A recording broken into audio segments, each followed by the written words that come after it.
اللہ الرحمن الرحیم رب ادخلنی مدخل الصدق واخرجنی مخرج الصدق واجعل لی من لدنک سلطانا نصیرا سبحان ربک رب العزة عما یصفون والسلام علی المرسلین والحمد للہ رب العالمین۔ قاضی حضرات، اس موضوع پر دو ریفرنسز سے گفتگو ہوتی ہے۔ جب دجال کا نام لیا جاتا ہے تو مہدی آخر الزمان کی طلب ہوتی ہے، جب مہدی آخر الزمان کا ذکر ہوتا ہے تو حضرت عیسیٰ علیہ السلام کا ورود زمین کا ذکر ہوتا ہے۔ یہ ایسا ایک موضوع ہے جو ہماری امیدوں اور توقعات اور اہل دل کے خیال اور دل دھڑک جاتے ہیں اس خیال سے کہ ایک وقت آئے گا کہ ہم اپنی اس زبون مجبور صورتحال سے نکل کر پھر وارث ملک خدا ہوں گے، پھر زمین کے وارث ہوں گے، آسمان کے وارث ہوں گے، ہم میں سے کچھ۔ تو مسئلہ یہ پیدا ہوتا ہے کہ دجال حضرت نوح علیہ السلام کے زمانے کے بعد اس کی زیادہ شہرت ہوئی، اور حضرت نوح کے زمانے سے ہی دجال کا تذکرہ شروع ہو گیا، اور نبی اس سے آگاہ کرتے چلے آئے کہ ایک بہت بڑا فتنہ جو ہے وہ آگے کسی نہ کسی امت کو کسی نہ کسی زمانے میں پیش آئے گا، اور جو رہا سہا ایمان لوگوں کا وہ ضائع ہونا شروع ہو جائے گا۔ خادم حضرات، حیرت کی بات جو اس وقت نظر آتی کہ نوح کے زمانے سے پہلے انسانی ذہن اتنا پروگریسو نہیں تھا۔ اب دیکھیے حضرت نوح کے 937 برس کی ریاضت پیمبرانہ کے باوجود ایک بھی مسلمان نہیں ہوا۔ بڑی مشکل سے وہ اپنے 4 بچوں میں سے 3 بچا سکے، ان میں سے بھی ایک بچہ 4 بچوں میں سے کنان جو ہے وہ دجال کو پلٹ گیا۔ اب کوشچن پہلا یہ ہوتا ہے کہ اس وقت کی قوموں میں اتنی بری حالت اجتناب کیوں تھی؟ کیوں خدا کو نہیں آتے تھے؟ کیوں اللہ کو نہیں مانتے تھے؟ وہ کیوں وہ اپنے فسق و فجور میں مبتلا رہتے تھے اور پیغمبروں کی بات نہیں سنتے؟ آخر کیوں اللہ کو اتنے بڑے بڑے المیے نسل انسانی کے لیے قائم کرنے پڑے؟ Why would an entire nation fail to understand the point of the prophet? اب خود غور کرو کہ ایک پیغمبر جو ہے کتنا عالی قدر ہوتا ہے، خدا کی اعانت ساتھ ہوتی ہے ہر چیز، اس کے باوجود وہ پوری قوم سے ایک بندہ نہیں کنورٹ کر سکتا۔ یہ جو عظیم ذلت نسل انسان نے 2 4 10 مرتبہ اٹھائی ہے، یہی حال ہوا حضرت لوط علیہ السلام کے زمانے میں۔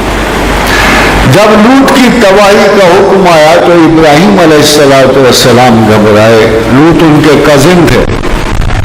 تو جب جبریل آئے اور کہا ہمارا ارادہ ہے کہ قوم سدوم کو تباہ کریں، تو حضرت ابراہیم نے ایک سوال کیا کہ یہ اللہ تو اس قوم کو تباہ کرے گا جس میں 50 شریف لوگ ہوں گے، 50 تجھے ماننے والے ہوں گے، تو اس قوم کو بھی تباہ کر دے گا؟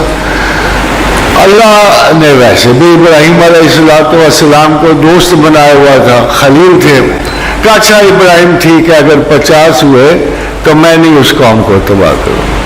اب ابراہیم بڑے گھبرائے، بہت سمجھدار پیغمبر تھے آپ کو پتہ ہے، اور گھبرا کہنے لگے اچھا 50 تھی تو 30 کو بھی 30 بھی ہوئے تو تباہ کر دے گا۔ اللہ نے کہا اچھا ٹھیک ہے ابراہیم 30 بھی ہوئے تو چھوڑ دو۔ اب تو بہت ہی زیادہ گھبرائے، ان کا یہی پوری قوم میں 30 بندے بھی نہیں ہیں۔ تو اب انہوں نے آخری کوشش کی کہ اے اللہ اگر 10 مل جائے تو کہ ابراہیم اگر 5 مل جائے تو بھی چھوڑ دو۔ اللہ نے کہا اگر 5 مل جائے تو بھی چھوڑ دوں گا۔ اب اندازہ کیجئے اقوام کی غربت دین کا عالم کہ پوری قوم میں سے 5 بندے بھی ایسے نہیں تھے جو عذاب الہی کو ٹال سکے، ایک پوری قوم۔ ادھر آپ دیکھیں رسول اکرم صلی اللہ علیہ وسلم سے سوال ہوا کہ اللہ کے بزرگ و برتر پیغمبر قیامت کب قائم ہوگی؟ قیامت کب قائم ہوگی؟ فرمایا جب تک زمین پر ایک بھی اللہ اللہ کہنے والا ہے قیامت نہیں آئے گی۔ یعنی اس لیبارٹری کا کائنات بالا میں ایک کائنات بنی، اس میں گیلیکسیز بنی، اس میں کانسٹلیشنز بنی، پھر ایک زمین کو علیحدہ کیا گیا، conducive to life belt create کی گئی، زندگی کی قدر اجاگر کی گئی۔ 1020 درجے اگر خود بین سے بڑا کر کے دیکھو تب تم کہیں اپنے آپ کو نظر آؤ گے، اس میگٹ سے ڈیولپ کیا۔ اگر آپ اپنے اوریجن کو دیکھو، خدا غلط تو نہیں کہتا نا کہ حل اتی علی الانسان حین من الدہر لم یکن شیئا مذکورا، تم کوئی قابل ذکر شاہ نہیں۔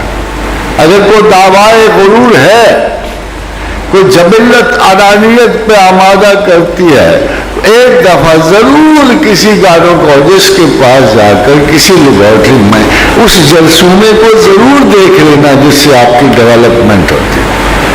آپ حیران ہو جاؤ کیا تھے، اللہ نے کیا سے کیا کر دیا، اتنا بڑا انسان بنا دیا۔ مگر ہم نے جواب میں اللہ کو یہ کہنے پہ مجبور کیا، یا حسرۃ علی العباد، اے لوگوں بڑا افسوس ہے، بڑی حسرت ہے مجھے، یہ سب کچھ میں نے تمہارے لیے کیا اور تم نے مجھے ریٹرن کیا کیا؟ دجال۔ تم نے مجھے ریٹرن میں کیا دیا؟ دجال ریٹرن کیا مجھے۔ مل جل کے خباثت انسان جبلی انسان کی قدروں نے مجموعی طور پہ ایک ایسا افریط انسانوں میں پیدا کیا جیسے ہم دجال کہتے ہیں۔ What are the basic qualities? یہ لفظ جو ہے بیسیکلی داجالہ یا جولو اس کے صیغہ مصدر ہے۔ اس کا مطلب صرف یہ ہے غلط سلط کر دینا، الٹا سیدھا کر دینا، اچھے بڑے معانی کا رنگ بدل دینا۔ بات کچھ ہو رہی ہوتی ہے نیکی کی، انہوں نے دوسرے رنگ میں ڈال دینا، اپنی شیطنت کو، اپنی بےایمانی کو عجیب حسین سا رنگ دے کے پیش کر دینا، تمام گناہوں کو جائز قرار دینا اور کہنا کیا؟ ہیومن لبرٹیز، ہیومن لبرٹیز، انسانی آزادی کے نام پر ہر خطا انسان کو متبرک بنا دینا، قتل کرنا، غارت کر دینا انسان کو جمہوریت کے نام پر۔ کتنا خوبصورت نام آگے پڑا ہے۔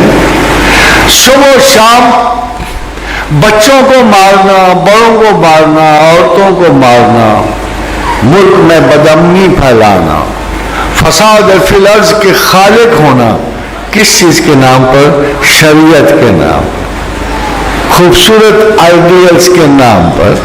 یہ فتنے جو ہیں یہ دجال کہلاتے ہیں، یہ دجل ہے۔ انسانی فطرت کا بیسک دجل یہ ہے کہ اپنی خبیثانہ انسٹنکٹس کو، اینیمل انسٹنکٹس کو عقل مندی کا نام دے دینا، حسن الفاظ دے دینا، ایک رنگ معاشرت دے دینا، اور بڑے بڑے انٹلیکچوئل جو ہے ہر قسم کی جو اس ان خباثتوں میں پڑے ہوتے ہیں، they come out with one single title کہ why should not a man be allowed all these things? Who's God to restrict? Who's God to restrict? Who's God to stop us from thinking like this? حضرت میں جب دجال کا سوچتا ہوں مجھے 2 چیزیں بڑی عجیب لگتی ہیں، آپ کو بھی لگتی ہیں۔ دجال کانا، دجال کانا یہ ڈیروگیٹری سا لفظ ہے، سمجھ نہیں آیا کہ یہ کانے کا لفظ کیوں آیا دجال۔ اب دیکھو نا، یہ تو ہم کسی کو بہت گٹیا معمولی سا کانا دیتے ہیں تب کبھی وہ کانے، یا پھر ہمارے جملے میں آ جاتا ہے وہ کانے دجال، ہم ساتھ دجال کا لفظ ہے۔ یہ حیران کن بات یہ ہے کہ امریکہ اتنی بڑی پاور، انگلینڈ اتنی بڑی پاور، سب دنیا کی بڑی طاقتیں مل کے بہت بڑا مردہ کو زندہ کر رہا ہے۔ میری بات جو بات کرے تو غور کیا، مردہ کو زندہ کر رہا ہے بقول حدیث، جس ویران جگہ سے گزرے گا بادل برسا دے گا، اور جس نہ ماننے والی جگہ سے گزرے گا اسے بمباریوں سے اجاڑ کے رکھ دے گا۔ اتنی طاقت، مگر اس میں یہ طاقت بھی ہے کہ اپنا کانا پن دور کر سکے، یعنی اتنی بڑی طاقت، مگر اپنی پھولی ہوئی ابلی ہوئی آنکھ کو وہ درست نہیں کر سکے گا، رہے گا دجال کا نہیں، جو مرضی کر لے، کتنی آپریشنل فیسلٹیز کے باوجود وہ اس آنکھ کا آپریشن نہیں کر سکے گا۔ He will stay as one-eyed monster. He would stay as one-eyed monster. مگر خاجن حضرات، جنہیں ہم ڈھونڈتے تھے آسمانوں میں زمینوں میں، وہ نکلے اپنے ہی خانہ دل کی مکینوں میں۔ آپ غور تو کرو، دجال تو میرے دل میں بستا ہے، دجال تو آپ کے دل میں بستا ہے، دجال تو ہر جگہ بستا ہے۔ We accept him. ہم ایکسپٹ کرتے ہیں ان کی اس ویلیوز کو، ہم ہر جگہ جہاں جہاں ہمیں اس کی ویلیوز ملتے ہیں ہم انہیں قبول کرتے ہیں۔ دجال آپ سے یہ کہہ رہا ہے کہ میں کریٹر ہوں، میں انسان ہوں، میں بہت بڑا ہو چکا ہوں، میں زمین و آسمان کا مالک ہوں، میں سنگل ہوں، اور میرے علاوہ پورے زمین و آسمان میں کوئی مخلوق نہیں ہے، اس لیے خدا کون سا؟ میں ہی خدا ہوں۔ ہم میں سے بہت سارے لوگ اس نقطہ نظر کو مانتے ہیں، ہم میں سے بہت سارے لوگ خدا کو نہیں مانتے ہیں۔ 6-7 ارب کی دنیا میں 6 ارب لوگ خدا کو نہیں مانتے ہیں۔ اگر آپ غور کرو تو وہ خدا کے قوانین کو نہیں مانتے ہیں۔ اگر ان میں سے کوئی اللہ کو مانے، جیسے رومن کیتھولک، آئیے جب سورہ کہف پڑھ کے دیکھ لو، حضور نے فرمایا تھا اگر کوئی تمہیں شبہ ہوگا نا دجال کے بارے میں تو سورہ کہف پڑھ لینا۔ سورہ کہف میں کرسچن نیشنز کا ذکر ہے کہ انہوں نے خدا کی گھر اولاد پیدا کر دی ہے، خدا کی بیوی پیدا کر لی ہے، خدا کا بچہ پیدا کر لیا۔ یہ قوم لعین جو ہے اصل میں یہ دجال ہے۔ بہت دیر کی بات ہے، 325 قبل مسیح میں بخت نصر کے دربار میں حضرت دانیال علیہ السلام بنا بہت سارے یہودیوں کے قید ہوئے، تو بڑا رویا کرتے تھے میری قوم دوبارہ بحال ہو۔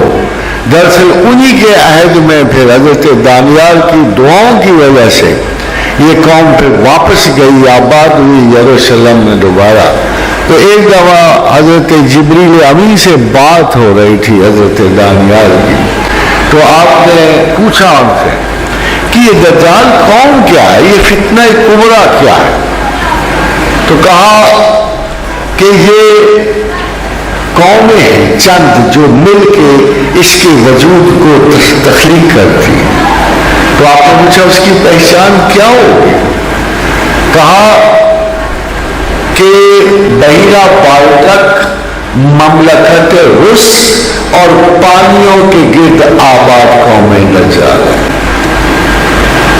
حضرت غور کیجیے گا، حضرت یہ بہت پرانی بات ہے کہ حضرت جبریل امی نے حضرت دانیال کو یہ واضح کر دیا کہ دجال کون ہے۔ مملکت روس، بحیرہ بالٹک اور پانیوں کے گرد آباد قومیں دجال ہے۔ قاضی وزیر نے پوچھا کہ اس کی اور کیا نشانیاں ہیں؟ کہا دوسری نشانی یہ ہے کہ دجال اجرام فلکی میں در اندازی کرے گا۔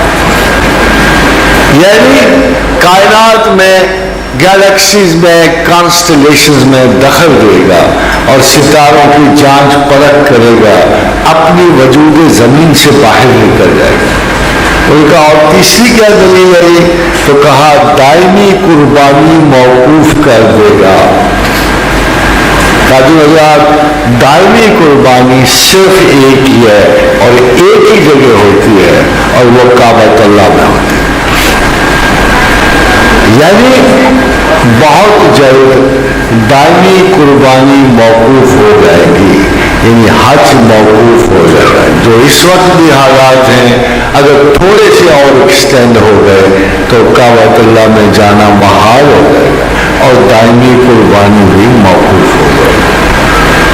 قاضی حضرات، دجال کی یہ علامات تب سے بڑی محکم چلی آتی ہیں۔ اس اتفاق سے دجال کے زمانے میں نہ کوئی مریخ پہ پہنچا تھا، نہ کوئی چاند پہ پہنچا تھا، نہ کوئی اتنے بڑے چیلنجز دے رہا تھا۔ جب یہ لفظ جو ہے عہد نامہ عتیق میں لکھے گئے، اس وقت ان چیزوں میں کسی چیز کا کوئی گمان نہیں تھا، مگر اب ان میں سے کم 2 حقیقتیں پوری ہو چکی ہیں۔ اور یہ 2 حقیقتیں جو سب سے بڑی حقیقت، اور میں حیران ہوتا ہوں کہ اس وقت حضرت جبریل نے جو علامت بتائی تھی کتنی سچی نکلی ہے کہ انسان اجرام فلکی میں دخل اندازی کرے گا۔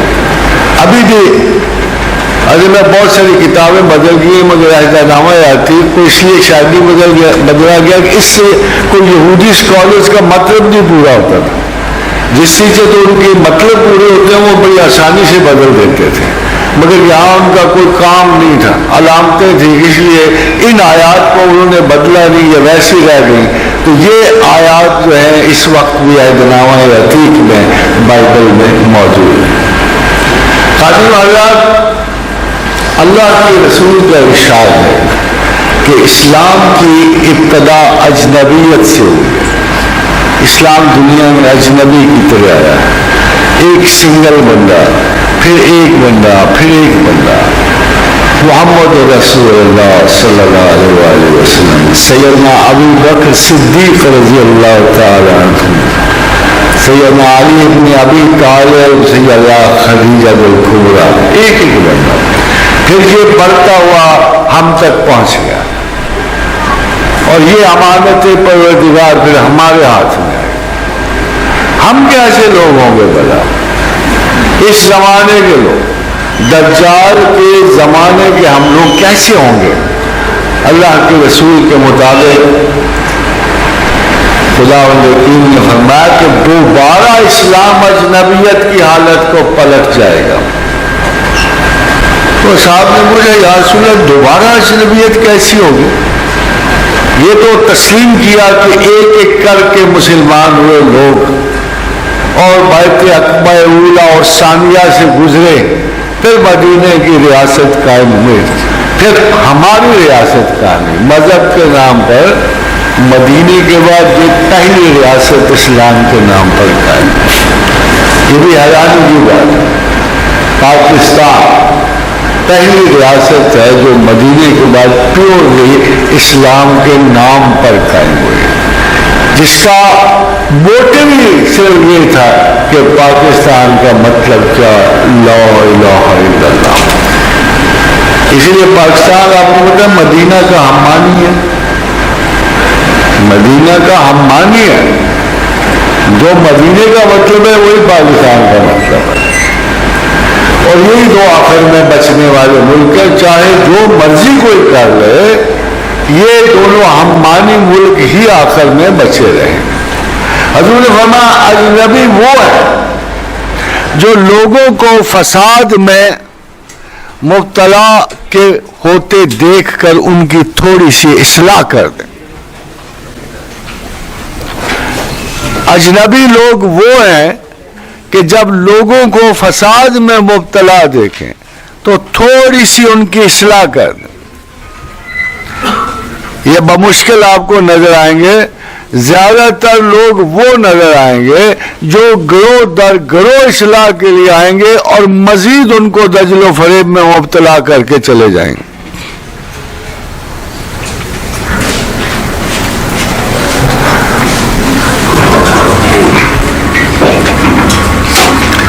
بڑی خوبصورت آپ کو حدیث سنانا چاہتا ہوں، بہت ہی خوبصورت، امید ہے آپ کا دل بھر جائے گا اس سے۔ حضور صلی اللہ علیہ وسلم نے فرمایا میری امت تو بارش کی طرح ہے، حضور نے فرمایا میری امت بارش کی طرح ہے، جس کے متعلق معلوم نہیں کہ اس کا پہلا حصہ بہترین ہے یا آخری حصہ بہترین ہے۔ ہم آخری حصے کے لوگ ہیں، ہم آخری حصے کے لوگ ہیں، یعنی حضور کا ارشاد گرامی ہے کہ میری امت بہترین امت ہے، اور عجیب سی امت ہے کہ پتہ نہیں ہے کہ میری امت کا پہلا حصہ بہترین ہے، بارش کی طرح ہے، برستے ہوئے بھی خوبصورت لگتی ہے، ختم ہوتے ہوئے بھی خوبصورت لگتی ہے۔ اس کا پہلا کل دیکھا نہیں کیسی زوردار، درمیان میں حصہ ذرا گڑبڑ ہو جاتا ہے، مگر پہلا حصہ بھی خوبصورت ہوتا ہے اور آخری حصہ بھی خوبصورت ہے۔ مجھے امید ہے کہ آپ اس حدیث کی قدر کرتے ہوئے آخری حصے کو بہترین بنانے میں پورے اخلاص سے کام لیں۔ خادم حضرات، دجل ہمارے اندر موجود ہے، میں اسے باہر کہاں ڈھونڈتا پھروں؟ جب میں اپنی سارا کچھ ایمان رکھنے کے باوجود جب اپنی بری خصلتوں کی تابعداری کرتا ہوں تو دراصل میں دجال ہی کی تابعداری کر رہا ہوتا ہوں۔ دجال کی کچھ صفات ہیں جو میرے اندر موجود ہیں، میں اس بیچارے کو کیا الزام دوں جس کی ڈسٹنی برا بننے کی ہے؟ میں اس کو الزام کیا نہ دوں جو بنا جنت کے لیے ہے، جس کی ڈسٹنی بہترین ہے مگر وہ بھی یہی حرکتیں کر رہا ہے جو دجال کر رہا ہے۔ دجال نوح علیہ السلام کے بعد علم و معرفت میں بڑی ترقی کر گیا، یہ آپ کو ایک بات بتا دوں۔ پہلے دجال کی مثال کسی جنونی اور پاگل کی دی جا سکتی تھی، مگر اب دجال کے پاس اتنی انفارمیشن ہے، گوگل اس کی انفارمیشن ہے، انٹرنیٹ اس کی انفارمیشن ہے، دنیا بھر کے فتنے اس کی انفارمیشن ہے۔ اب میرے جیسا سادہ مسلمان اس کو فیس نہیں کر سکتا۔ یو کین انڈرسٹینڈ کہ یہ اب دجال گھر میں پہنچا ہوا ہے، گلی کوچوں میں گھومتا پھرتا ہے، اس لیے کہ اس کے پاس اتنی انفارمیشن، ہیومن کلیکشن اتنی زیادہ ہے، وہ چاہے انٹرنیٹ کی شکل میں ہو یا لیپ ٹاپ کی شکل میں ہو یا موبائل کی شکل میں ہو، کہ ہمیں ہر چیز اس کے بارے میں مہیا ہو جاتی ہے۔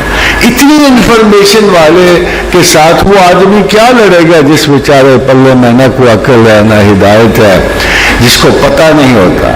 Today a very common, simple, intelligent young man can tell you what is happening all over the world. دجال کی انفارمیشن کتنی کمپلیٹ ہوتی، کتنی زبردست ہوتی، مگر اس کے بارے میں ہمارے پاس اس چیز کا کوئی مدعا نہیں۔ Naturally we are on the defence, مذہب ڈیفینس پہ چلا جاتا، اس لیے کہ ابھی دیکھیں دجال جو مذہبی انفارمیشن غلط دے گا وہ بھی دجال کا حصہ بن جائے گا، جو پیر فقیر دعوے میں مطلوب ہوگا، جو خدا کی ذات کی بجائے اپنے آپ کو مرکز دعوت سمجھے گا، وہ بھی دجال کی شکل ہے۔ دجال ہر صورت میں آتا ہے، پروردگار عالم کے لفظ مبارک میں یہ دائیں سے آئے گا، بائیں سے آئے گا، اوپر سے آئے گا، نیچے سے آئے گا، ہر طرف سے آئے گا، صرف ایک قسم کا بندہ اس کے ہاتھ سے بچے گا، الا عباد اللہ المخلصین۔ اگر واقعی آپ کے دل میں خدا کے لیے ذرا سا بھی انس ہے، محبت ہے، تو آپ دجال کے ہاتھ سے بچ جاؤ۔ اب اس دجال کو جو ہمارے اندر موجود ہے اور اس دجال کو جس کی سات مقرر ہے، خادم حضرات اگر آپ غور کریں تو زمانے آخر کی تمام علامات یہ ہیں کہ یہود، حضور صلی اللہ علیہ وسلم کا فرمان گرامی ہے کہ دجال کے ساتھ سب سے زیادہ یہودی اور عورتیں ہوں۔ Why? Simple. Because یہود دنیا میں ہر مذہب سے حسد کرتا ہے، ہر چیز سے حسد کرتا ہے، ہر مذہب سے حسد کرتا ہے، اور خواب دیکھتا ہے جملہ حکومتوں کے، یہود اس لیے مدینے میں پہنچا تھا کہ اس کو بڑوں نے خبر دی تھی کہ مدینہ سے ایک ایسا پیغمبر ابھرے گا جو اس امت کو دوبارہ ساری قوموں پر غالب کر دے. مگر جب حضور صلی اللہ علیہ وآلہ وسلم پیدا ہوئے تو یہود نے صرف اس وجہ سے اللہ کے رسول کو انکار کیا کہ وہ بنو اسحاق نہیں تھے، وہ بنو اسماعیل میں سے تھے. یہود اتنا انانیت پسند ہے کہ بنو اسرائیل اتنی ریجڈلی اپنے مسلک پہ قائم ہیں کہ اپنے مسلک سے باہر نہ کسی ولی کو جانتے ہیں نہ کسی نبی کو جانتے ہیں. حالانکہ قرآن حکیم میں اللہ نے کہا کہ یہ وہ پیغمبر ہے جس کی تم آرزو کیا کرتے تھے اور اس پیغمبر کی تم دعا کیا کرتے تھے اور تم اس کے واسطے سے اللہ کے حضور دعائیں مانگتے تھے. جب بھی تم پہ برا وقت آتا تھا تم اس پیغمبر آخر زمان کا حوالہ دیتے تھے، اگرچہ وہ ابھی پیدا نہیں ہوئے تھے، اگرچہ وہ ابھی پیدا نہیں ہوئے تھے تو بھی قرآن کہتا ہے کہ تم اس پیغمبر کے حوالے سے اپنے مصائب سے نجات کی دعا کیا کرتے تھے اور اللہ تمہیں دیا کرتا تھا. اور اب جب یہ آ گیا ہے تو تم اس کے انکار پہ اب آ جاؤ، تم ماننے سے انکار کر رہے. خادم حضرات، اس آیت میں دو مقاصد اللہ حل کر دیتے. آپ دیکھیں پہلا حصہ کہ ابھی یہ پیغمبر آئے بھی نہیں تھے اور یہود ان کے توسط سے دعا مانگا کرتے تھے، ان کے وسیلے سے دعا مانگا. اور خدا کا ارشاد یہ ہے ابھی یہ پیدا نہیں ہوئے تھے تو تم اس کے وسیلے سے دعا مانگتے تھے اور ہم تمہیں عطا کرتے تھے، پاتے تھے. اور اب جب کہ یہ تم میں موجود ہیں تو تم ان کا انکار کر رہے ہو. یہ کہاں کی تک ہے، یہ کہاں کا انصاف. مگر یہود اتنے ریجڈلی اپنے جینیاتی تعصب پر قائم تھے کہ وہ اپنے سے باہر کسی مسیحا کا وجود برداشت بھی نہیں کر سکتے. اور خادم حضرات، اس بنا پر اتنے بڑے جھوٹ کو، اس لیے یہ دجال کے قریب ترین ساتھی، یہ دجال کے قریب ترین. باقی کچھ خواتین کا ذکر ہوا تو اس کی وجہ خاص ہے. اس کی وجہ یہ ہے کہ اگر آپ نے غور کیا ہو، دیکھا ہو کہ ہمارے جو سب سے اچھی خواتین ہیں ماشاءاللہ اسلام میں، مسلمانوں میں، پاکستان میں، مگر جب یہ باہر چلی جاتی ہیں ابھی بے شمار لوگ آپ کے پاس آئیں گے، میں تو آتا ہوں مگر بیگم نہیں آتی. یہ جملہ آپ کثرت سے سنیں گے، آسٹریلیا سے، کینیڈا سے، امریکہ سے، میں تو آتا ہوں، بچے آتے ہیں، ماں ہی نہیں آتی. یہ جو کانسیپٹ آف لبرٹی ہے یہ اتنا خوفناک اثر رکھتا ہے خواتین پر کہ مدتوں کی جو ان پہ بندشیں ہیں، غلامی کے اثرات ہیں، اس کے لیے وہ جب کسی آزادی کو، جیسے یورپین آزادی موجود ہے، جیسے ان ملکوں میں عورتوں کے حقوق سو کالڈ اتنے موجود ہیں. ابھی میں پچھلے مہینے ہو کے آیا ہوں. I have never seen a more frustration you see anywhere else in Pakistan. Pakistan میں اتنی فرسٹریشن نہیں جتنی انگلینڈ میں، اتنی. اور ایک بڑی خوشخبری آپ کو سناؤں میں نے دیکھا دونوں طرف سیاستدانوں کا ایک ہی حال ہے. ادھر بھی اتنے گئے گزرے ہیں جتنے ہمارے گئے ہوئے. میں سمجھ رہا تھا ہم بدتر ہیں، مگر ابھی جو میں انگلینڈ میں سیاستدانوں کا حال دیکھ کے آیا ہوں تو پتہ لگا کہ نہیں، دونوں برابر ہیں، بلکہ ہمارے کچھ بہتر ہی ہوں گے ان سے. تو خصلت میں، سیاست کی خصلت میں، اس کے رجحانات میں بالکل ایک جیسے ہیں. وہی فوٹو اتروانے کے شوق، وہی جھوٹ بولنا، وہی لوگوں کو قائل کرنے کے لیے ہر قسم کی ٹکسٹی کرنی، یہ آج بھی ان کا ویسے ہی کام. خادم حضرات، اب ٹیکنیکلی اس دجال کو چلتے ہیں جس کے لیے آپ نے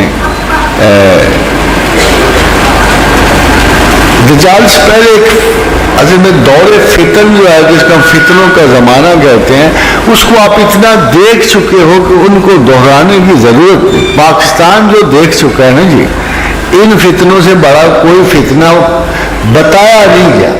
جو ہم فتنے دیکھ چکے ہیں ملک میں, کرپشن کے, جہالت کے, ظلم کے دھماکے جو ہم دیکھ چکے ہیں, ان سے بڑے فتنے کوئی اور ایگزسٹ نہیں کرتے.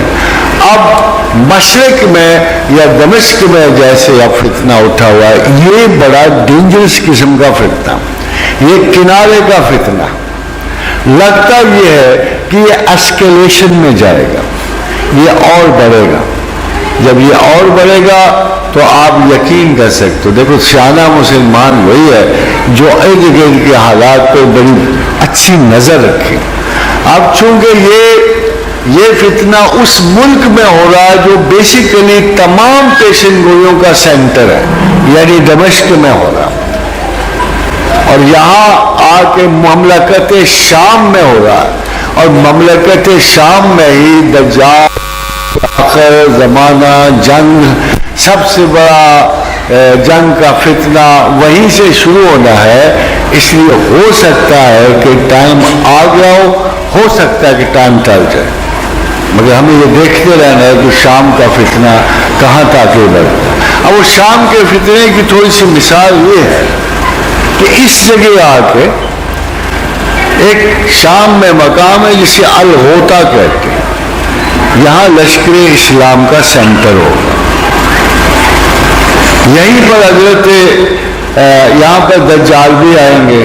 جنگ شدید ترین ہوگی, ایسی بڑی جنگ کہ جس کے بارے میں آ گیا کہ ایک کعبہ اوپر سے گزرے گا مگر لشکرگاہ پوری نہیں کر سکے.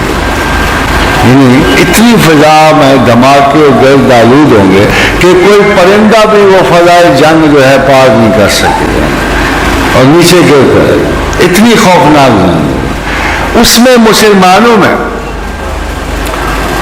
ہمیشہ اللہ کے رسول نے بتایا, اور 3 قسم کے مسلمان ہر وقت ان کی مثال آتی ہے. ایک مسلمان وہ ہے جو قوم یہود کے ساتھ یا دجال کے ساتھ معانقہ کر لے گا, دوستی کر لے گا, اپنی اغراض کے تحت ان سے مصالحت کر لے گا. ایک وہ ہیں کہ جو رزق و روزگار کی حفاظت کے لیے کسی طرف نہیں جائیں گے. ایک وہ سرمایہ دار طبقہ جو اپنے سرمایہ کی حفاظت کے لیے دجال سے امن طلب کرے گا. ایک وہ فرقہ جو اس سے جنگ نہیں کرے گا, اس کا ساتھی ہو جائے گا. آخر میں خاتون الحضرات ایک تیسرا طبقہ بچتا ہے کہ جو اپنے دین و ایمان کی حفاظت کریں گے اور وہ دجال سے جنگ کریں گے اور اللہ انہیں غلبہ دے گا, اللہ انہیں غلبہ دے گا. ہمارے لیے سب سے بڑی خبر یہ ہے کہ ایک حدیث ہے رسول اکرم صلی اللہ علیہ وسلم کی, جسے حدیث نہیں بلکہ ابھی تک اس کو معجزہ تصور کیا جائے کہ وہ معجزہ اب تک چل رہا ہے. یہ اللہ کے رسول کی حدیث جو ہے ان کی زندگی کے بعد لاگو ہوتی ہے.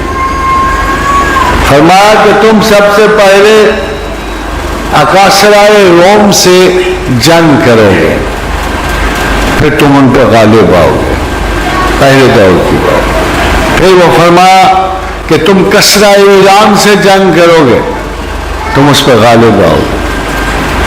یہ حضور اس وقت نہیں تھے جب یہ آپ نے یہ بات کہی. حضور زندگی کو, زمینی زندگی کو چھوڑ چکے. پھر فرمایا زمانے درمیان میں تم ایک ڈھال کی شکل والے لوگوں سے جنگ کرو گے جن کی جوتیاں بالوں کے تسموں کی ہوں گی اور تم ان پہ بھی غالب آؤ گے. یہ بغداد اور اجڑنے کے بعد منگولوں کے حملے اور پھر مسلمانوں کے ایک بہت بڑے جنرل سلطان رک الدین بابرس نے ان کو فتح پائی, مارکہ عین جالوت میں فتح پائی.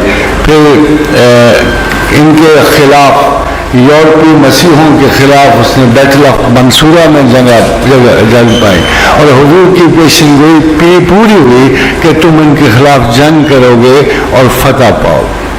پھر فرمایا کہ زمانہ آخر میں تم دجال سے لڑو گے اور اس پہ فتح پاؤ. مگر آپ دیکھتے ہوں گے کہ ابھی جو جنگ جاری ہے سو کالڈ، جس میں ہر جگہ مسلمانوں کی رسوائی ہو رہی ہے، ذلت ہو رہی ہے، شکست کھائی جا رہی ہے، ملک اجڑ رہے ہیں، اس کے بارے میں بھی ایک پوری متفق علیہ حدیث حضور کی موجود ہے کہ میری امت کا ایک حصہ دجال سے مل جائے گا، ایک حصہ اس سے جنگ کرے گا اور شکست کھائے گا.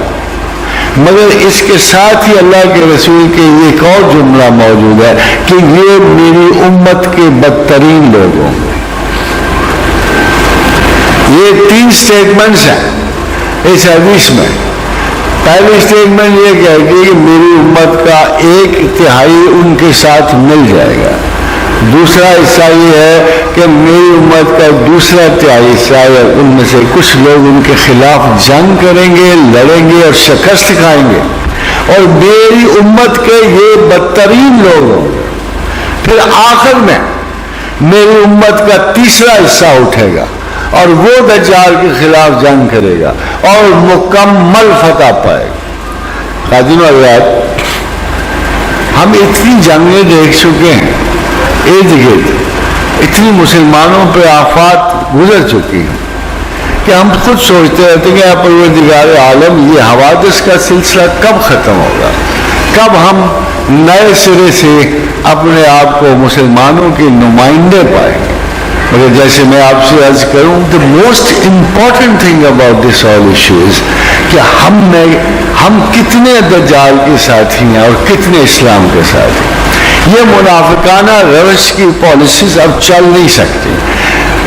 I tell you one thing very frankly, either you have to be a Muslim or you have to be nobody. یا مسلمان رہو یا کچھ بھی نہ رہو. جماعتوں میں بٹ کر آپ کچھ نہیں رہ سکتے. اب پارٹی بازیاں نہیں اسلام میں ہو سکتی.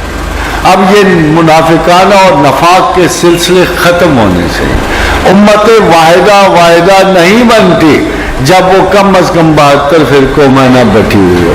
There is only one choice with us کہ ہم یہ عہد کریں کہ ہمیں مسلمان ہونا ہے، بننا ہے. اگر آپ کو خدا اور رسول سے محبت ہے تو آپ کو ایسا کرنا پڑے گا. اگر آپ نہیں چاہتے ہو تو سب سے بہتر پالیسی یہ ہے کہ ایمان کو وجہ مذاق نہ بننے دو، باعث رسوائی نہ ہونے دو. ادھر بھی ہے نائس گڈ مسلم. تمہاری کمزوریوں پہ کوئی سب و شتم نہیں. آنیسٹلی اللہ گناہوں کو بخشنے والا ہے، خطاؤں سے درگزر کرنے والا ہے، پھر بھی آپ کے درجات متعین کرتا ہے. مگر جو سب سے لازم چیز موجود ہے کہ we should not particize اسلام. ہم اپنی مرضی سے اسلام کو تقسیم کیے چلے جاتے ہیں. میرا نام اللہ نے رکھا، میرا تشخص اللہ نے رکھا، ملت ابیکم ابراہیم کی ملت ہمیں قرار دیا، ہوا سماکم المسلمین، ہمارا نام مسلمان رکھا. پتہ نہیں ہم نے کیا کیا نام لیے پھرتے ہیں. خاتون حضرات، آج تک یہ بھی ہوا کہ کبھی آپ اتنے سارے اسکولوں میں پڑھتے ہو، کبھی اس اسکول میں پڑھا، کبھی اس اسکول میں پڑھا، کبھی یہ بھی کبھی ہوا کہ آپ کسی پرائمری اسکول سے اتنا اس کر ڈالو کہ ساری زندگی اپنے آپ کو پرائمری اسکول، پرائمری گجر خانوی کہلاتے پھرو. یہ تو کبھی نہیں ہوتا. تلاش علم میں پتہ نہیں کہاں کی درسگاہیں ڈھونڈنی پڑتی ہے، کہاں کے استاد دیکھنے پڑتے ہیں. آپ کا فرض علم سے ہوتا ہے کہ اسکول کی 4 دیواریوں سے محبت کرنے کا ہوتا ہے. وہ بریلی ہوں، اہل حدیث ہوں، جو بند ہو، کوئی بھی مدرسہ ہو، ہم نے جو چاہیے ہوتا ہے ان سے لے لیتے ہیں. مقصد دیکھنا ہوتا ہے. ایک 10,000 اونچی اگر گز بھی اونچی بلڈنگ ہو اور اس میں دنیا بھر کا ساز و سامان بھرا ہوا ہو تو آپ کو اس منزل سے غرض نہیں ہوتی. جو چیز آپ کو چاہیے، ہو سکتا ہے کہ دولت ہست کے یابی سر راہ گاہ ہے، کسی سڑک کے کنارے کسی کٹیا میں وہ چیز آپ کو مل جائے جو آپ 7 اور 20 منزلہ عمارات سے ڈھونڈتے ہو. What is more important for you? زیادہ امپورٹنٹ یہ ہوگا آپ لینا کیا چاہتے ہیں, آپ ڈھونڈ کیا رہے ہو. اگر آپ خدا ڈھونڈ رہے ہو, اگر آپ تعلیم ڈھونڈ رہے ہو, اگر آپ مذہب ڈھونڈ رہے ہو, امام ابن سیرین نے کہا تھا کہ خدا کے لیے مذہب بڑی سیریس سی بات ہے, بڑی سیریس چیز ہے. اس کو اوٹ پٹانگ طریقوں سے مت ڈھونڈو. جب آپ کو گروہ بننے کی ممانعت ہے تو پھر گروہ کیوں بنتے ہو؟ آپ پوچھتے ہو نا کہ مذہب کیسے اسٹیبلش ہوتا ہے, گروہ کیسے اسٹیبلش ہوتا ہے؟ بڑا سمپل ہے. دیکھو ہم دیکھتے ہیں کہ بڑی کیا تھا اسلام, کیا تھا اسلام؟ اللہ اور اس کے رسول اور اس کے اصحاب کا نام تھا. پھر وہ چلتے چلے آ رہے تھے ایک دریا کی طرح, جو چیز اس سے نکلتی گئی اسے تقسیم کرتی. خوارج کا ویو اگر ابھرا نکلا ہٹ گیا, اگر کوئی اور گروپ نکلا ہٹ گیا. جتنے گروپ اسلام کے مین دامن سے نکلے ہیں وہ اسلام نہیں رہتے. یہ ایک سیدھا سادہ سا اصول ہے.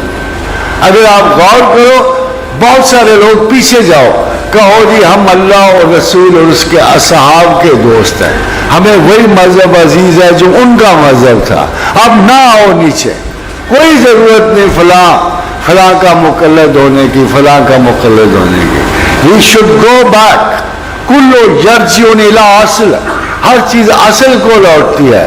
اصل اللہ ہے, اصل محمد رسول اللہ ہے, اصل اصحاب رسول ہے, اس کے علاوہ کوئی مذہب نہیں.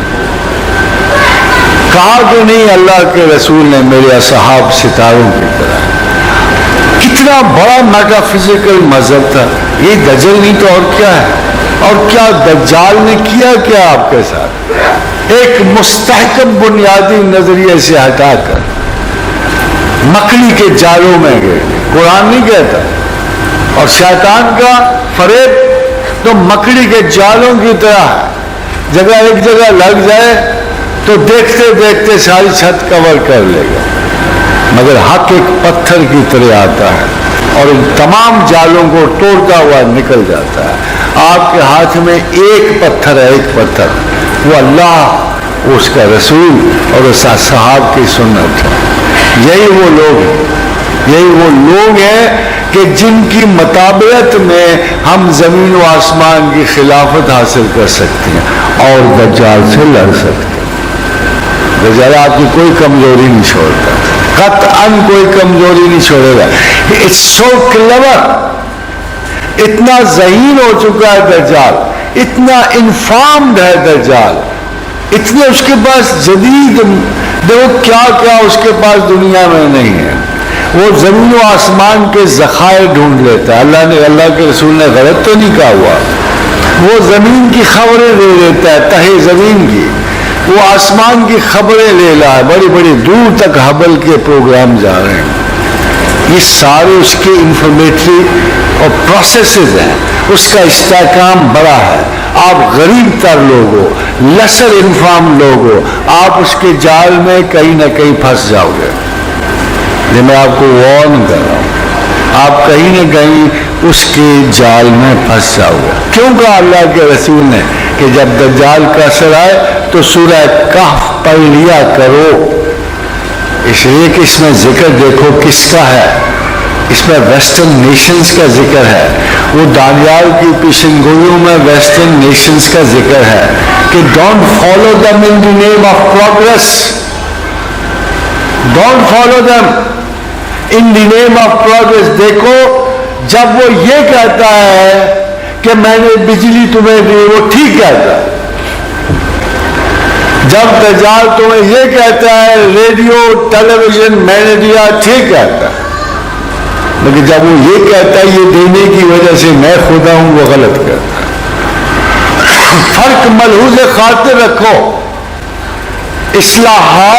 اصلاحات کا مطلب یہ نہیں کہ آپ اس کی وہ باتیں سچ مان لیں جو اس کے اپنے دعووں کے متعلق. یہی انٹیلیجنس آج کے مسلمان کو ڈیولپ کرنی ہے. یہی حقیقت پیش نظر رہے آپ کے. We can accept anything which helps us, but we cannot accept the ideology which he gives us. ہم اس کی باتیں ماننے سے کوئی تعارض نہیں, ہمیں اس کا ٹریکٹر چلانے میں کوئی تعارض نہیں, ہم اس کی اصلاحات قبول کرنے میں ہمیں کوئی پرابلم پیش نہیں ہے, مگر جب ان اصلاحات کی بنیاد پر وہ یہ دعویٰ کرے کہ میں نے چونکہ تمہیں کار بنا کے دیے اس لیے میں خدا ہوں. دجال صحیح کہتا ہے, آپ اس کے کلیم جانتے ہی نہیں ہو. نینو ٹیکنالوجی کا ماہر یہ کہتا ہے کہ 50 سال میں ہم ریپلیکیٹرز بنا لیں گے. یہ سائنسی دعوے ہیں. کہتا ہے 50 سال میں نینو ٹیکنالوجی کا سب سے بڑا آج کے دنوں میں جو سب سے بڑا دانشور ہے مشیو کاکو, وہ کہتا ہے کہ ہم 50 سال میں, مشیو کاکو نام ہے اس کا, جاپانیز نینو ٹیکنالوجسٹ ہے, کہ 30 سے 50 برس میں ہم ریپلیکیٹرز بنا لیں گے. اس نے ایک جملہ لکھا ہوا آگے, وہ کیا کہ we can turn the burger of our hand into a child. اگر ہم نے ریپلیکیٹر بنا لیا تو we can turn the burger of our hand into a child, تو ہم اپنے ہاتھ کے برگر کو بچہ بھی بنا لیں گے. اگر ہم اتنی زیادہ ترقی کر رہے ہیں, متاثر تو تم نے ہونا نا بھائی, جب تم دیکھو گے کہ ایک جادوگر سے بڑا ایک کرشمہ قدرت واقع ہو رہا ہے, معجزوں سے آپ پریشان ہو جائے. ذرا سا کوئی جھوٹا فریب کار بھی جادو کا ایک کرشمہ دکھا جائے, کوئی چمتکار دست کامیاب دکھا جائے تو بھی آپ پاگل ہو جاتے ہو. جائے کہ اتنی بڑی بات ہو جائے. جو مشیو کاکو کہہ رہا ہے کہ میں وہ وقت دیکھ رہا ہوں کہ جب 30 اور 50 سال میں نینو ٹیکنالوجسٹ اپنے ہاتھ کے بچے برگر کو بچہ بنا لے گا. اس نے آگے پھر لکھا ہے maybe tomorrow the man turns into gods. دیکھا آگے کیا جملہ لکھا ہے, maybe the tomorrow man turn into gods. کل ہو سکتا ہے انسان خدا ہو جائے. حضرات ہم یہ کہتے ہیں کہ اس برگر سے وہ بچہ بنا لے گا, بنا لے, بٹ ہم کہتے ہیں پھر بھی وہ خدا نہیں ہوگا. ہم یہ کہتے ہیں خدا نہیں ہوگا. آپ کو ہوتا ہے ایک دفعہ پہلے بھی ایک دجال اٹھا تھا. دجال کو ہمیشہ کو دماغی سزائیں ملتی ہے. نمرود بھی دجال تھا, فرعون بھی دجال تھا. تو نمرود نے ابراہیم علیہ السلام کا عجیب و غریب سی اس نے آرگومنٹ دی تھی کہ جب ابراہیم علیہ السلام نے کہا دیکھو میرا رب زندہ کرتا مارتا ہے, اس نے دربار سے ایک آدمی کا سر اتروا دیا, کہہ رہا دیکھو میں بھی مارتا ہوں, ایک پھانسی پہ چڑھے ہوئے کو آزادی دے دی, دیکھو میں نے زندہ کر دیا. تو ابراہیم علیہ السلام نے اس کو آگے سے کہا وَإِذْ قَالَ ابراہیم, کہ دیکھو میرا رب مشرق سے سورج چڑھاتا ہے. اے دجال عصر, میرا رب مشرق سے سورج چڑھاتا ہے. اگر تو واقعی خدائی کا دعویٰ کر رہے ہو تو پھر مغرب سے سورج چڑھا دو. فَبُهِتَ الَّذِي كَفَرَ, کافر مبہوت رہ گیا. خدائی دلیل اس قسم کی ہوتی ہے, اگر آپ زمین کے چھوٹے سے ٹکڑے پر ٹیلی کائنیٹک پاورز حاصل کر جاؤ, ٹیلی ٹرانسپورٹیشن حاصل, ٹیلی ٹرانسپورٹیشن آپ کو ہوتا ہے. آخر جب ذرائع مواصلات ترقی کریں گے, نواز شریف 300 میل تیز دوڑنے والی ٹرین بنائے. آخر کم از کم وہ بھی دجال کا کچھ حصہ تو ہے کہ نہیں. 300 میل لمبی ٹرین بھی تو دجال کا حصہ ہے نا. اور جب یہ لوگ بنا لیں گے تو ہمیں داد دینی پڑے گی کہ ہمارے لیڈرز نے کچھ نہ کچھ اس دجل سے حاصل کر لیا ہے. مگر مصیبت بڑا کیا کہ خالی ٹرین نہیں آئے گی, ہمارا گلہ یہ ہے کہ ہمارے بڑے بڑے لوگ اتنے متاثر ہیں، اتنے زیادہ دجال سے متاثر ہیں کہ ساتھ ایک حصہ مذہب کا لے جاتے ہیں۔ پرویز مشرف حدود لے کے جا رہا تھا، ان کی خدمت میں پیش کرتا، دجال کو بھی خراج عقیدت دینا پڑتا ہے نا۔ تو ہمارے ابھی آپ دیکھا کل پرسوں کی خبر تھی کہ IMF نے لاگو کیا ہوا ہے، یہ دجال کا چھوٹا سا انسٹرومنٹ ہے IMF، اس نے لاگو کیا ہوا ہے کہ تمہیں کیپٹل پنشمنٹ ختم کرنی پڑے گی۔ کیپٹل پنشمنٹ، اگر تم ہم سے مدد لینا چاہتے ہو نا، پیسے لو، ضرور لو، مال دیں گے، تمہیں سرسبز کر دیں گے، شاداب کر دیں گے، مگر یہ جو قانون قصاص ہے ختم کرنا پڑے گا۔ یہ جان کے بدلے جان والا تم نے اللہ میاں سے جو قانون نکالا ہوا نا، یہ ختم کرنا پڑے گا۔ نو ہینگنگس، نو ڈیتھ۔ اب آپ کو میں نے پہلے کہا تھا کہ اس کا اصول کیا بتاتا ہے، دجال اصول کیا دیتا ہے؟ اصول یہ دیتا ہے کہ بہت بڑا ظلم ہے، 100 بندے کے قاتل کو مار دینا بہت بڑا ظلم، بہت بڑا ظلم ہے، گھروں کو اجاڑنے والے کو مار دینا بڑا ظلم ہے۔ In the name of human protection, human safety, احترام انسانیت اتنا زیادہ ہے کہ اگر 100 بندہ قتل کر کے ایک بندہ حقدار ہو گیا ہے پھانسی چل دو، آپ کو دجال کہتے ہیں نہیں دستاف، یہ اصول لے جاؤ، یہ کسی پرانے خدا کے ہیں، موجودہ خدائی میں یہ قانون نہیں چل سکتا۔ Spares the agony of this لا۔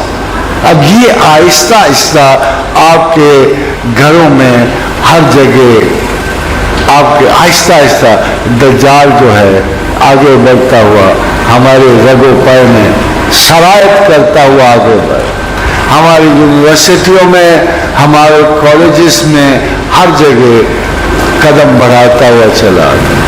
وہ جو بیچارے پرانے قسم میں آپ کو بے شمار احادیث موجود ہیں، یہ سب احادیث دجال پہ ہیں اور اس کے اثر پہ ہیں، مگر یہ میں آپ کو نہیں سنا رہا۔ I'm just trying to tell you that you have to stay careful about it۔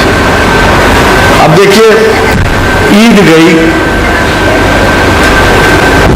عجیب و غریب بات ہے، دجال نے آپ کی عید کی جگہ سینٹ ویلنٹین ڈے دے دیا، جو مرضی کر لو آپ، سینٹ ویلنٹین ڈے دے دیا۔ گلوبل ولیج کا نام لے کر انسانی تمام اشتراک عمل یا ذہنی اشتراک کی بنیاد پر وہ کہتے ہیں ہم تمہارے تہوار نہیں منائیں گے، تم ہمارے ضرور مناؤ۔ ہم نے عید منانا ہے، کرسچن عید ہماری مناتے، ہم ان کی عیدیں مناتے ہیں۔ سینٹ ویلنٹین ضرور منائیں، بڑا محبت والا دن، بڑا محبت والا دن، اس لیے منائیں گے۔ ہمارے پاس تو مسلمانوں کے پاس کوئی دن محبت کا ہوتا ہی نہیں نا، ہم تو ایسے ظالم لوگ ہیں، ہمارے پاس کوئی اچھا انسان کی خدمت والا دن آج تک چڑھا ہی نہیں، سارے اچھے دن وہاں سے آ گئے، سارے اچھے۔ یہ اور بات ہے،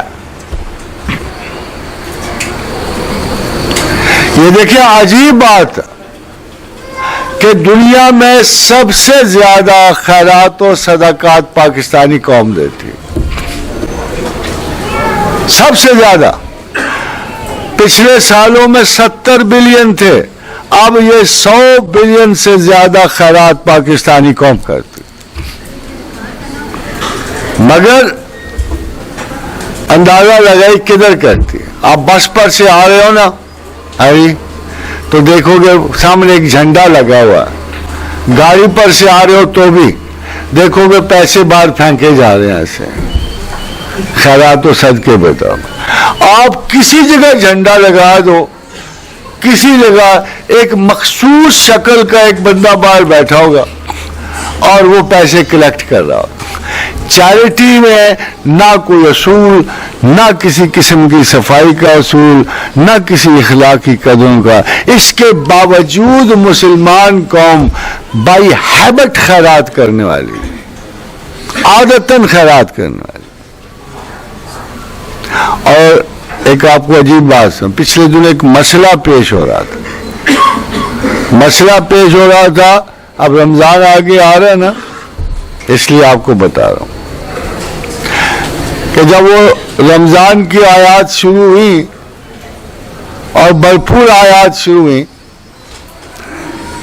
تو اللہ نے کہا یا ایھا الذین آمنوا کتب علیکم الصیام کما کتب علی الذین من قبلکم لعلکم تتقون ایاما معدودات فمن کان منکم مریضا وعلی سفر فعدۃ من ایام اخر۔ تو آگے ایک آیت آئی وعلی الذین یطیقونہ فدیۃ طعام مسکین، کہ اگر تم نے روزہ نہ رکھنا ہو تو ایک مسکین کو اگر کھانا کھلا دو تو تمہارے روزے کا فدیہ ہو جائے گا۔ اب میں اس پہ بحث پڑھ رہا تھا خواتین و حضرات، بڑی عجیب و غریب قسم کی بحث میں سارا زور اس پہ تھا کہ یہ آیت منسوخ ہو چکی ہے۔ میں نے ایک بڑے عالم سے پوچھا نسخ کا واقعہ ہوا؟ اللہ کو تو اصول مبارک ہے، ما ننسخ من آیات او ننسیها نأتی بخیر منها ومثلها، اگر یہ منسوخ ہو چکی ہے تو نسخ کہاں، اور وہ اس سے بہتر آیت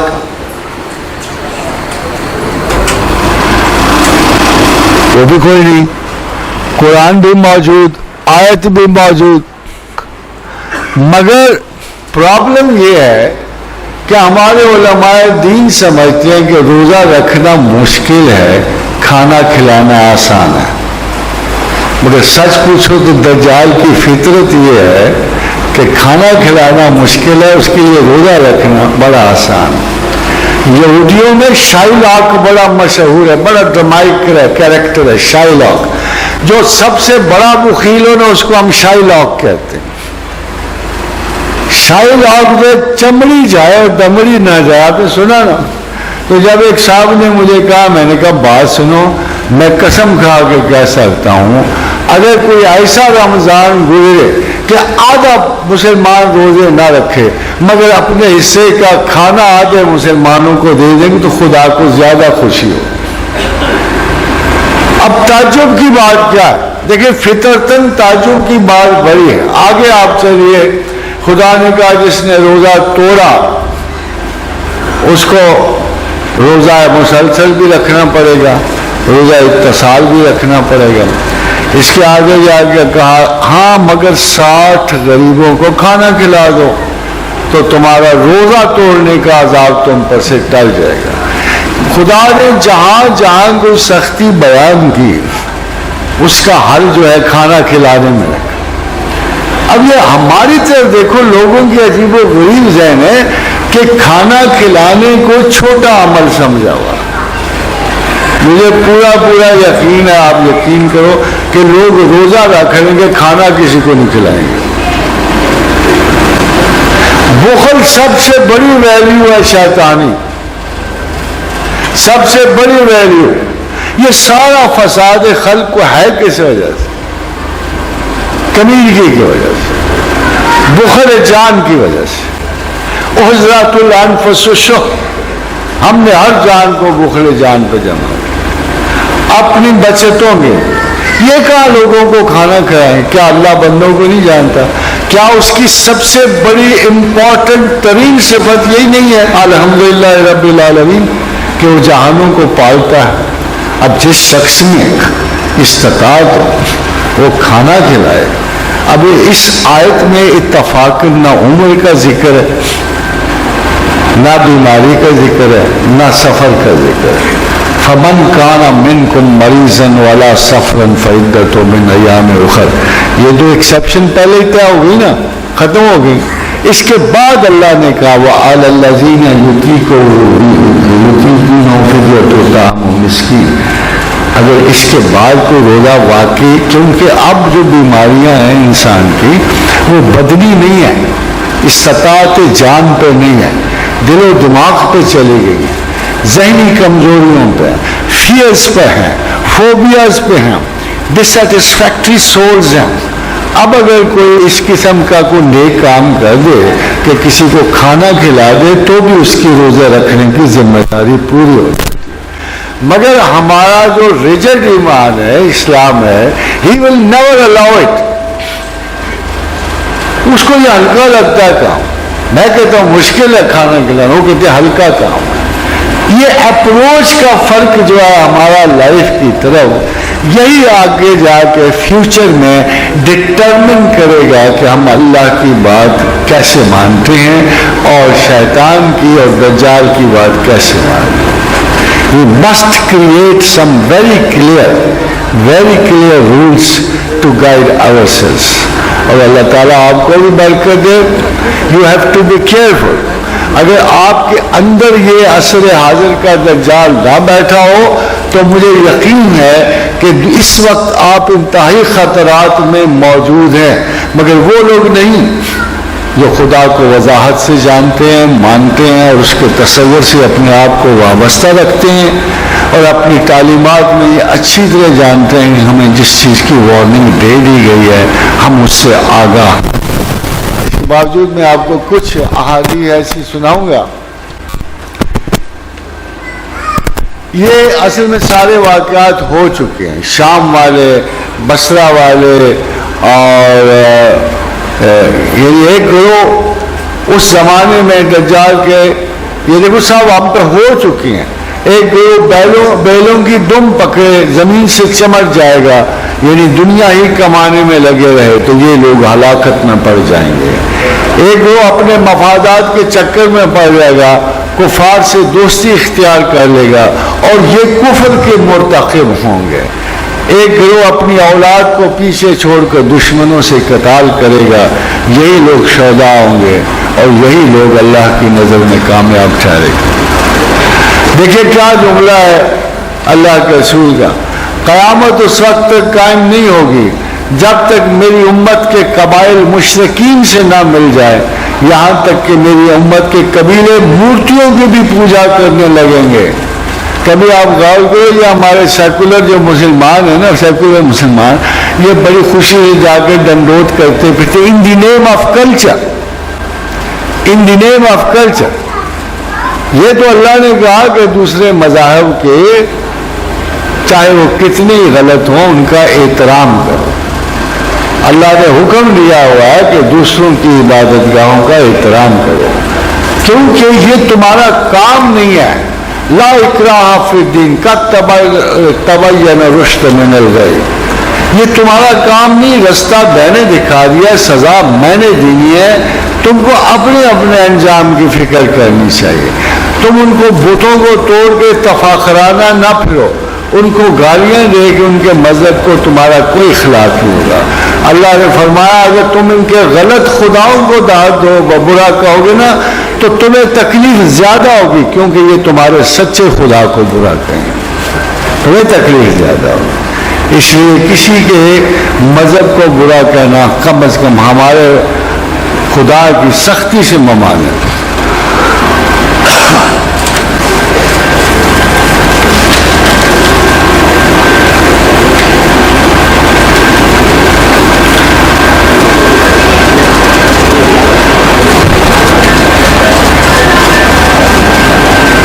یہ بس آپ کی خبر جب آپ کی نظر ہونے کے باقی آنجا وانے، کیونکہ آپ کو دجال ہی خبر دے رہا ہوگا کہ دنیا میں کیا ہے، تو جنگ عظیم جس کو رسول اللہ صلی اللہ علیہ وسلم نے الملحمۃ العظمیٰ کہا ہے اور الملحمۃ الکبریٰ بھی کہا ہے، اس کو مسلمانوں کے مرکز کے حوالے سے فرمایا کہ جنگ عظیم کے وقت مسلمانوں کا خیمہ یعنی فیلڈ ہیڈ کوارٹر شام کے شہروں میں سب سے اچھے شہر دمشق کے قریب الغوطہ کے مقام پر ہوگا۔ خبریں پڑھتے رہنا تب آپ کو اچھی طرح پتہ لگ جائے۔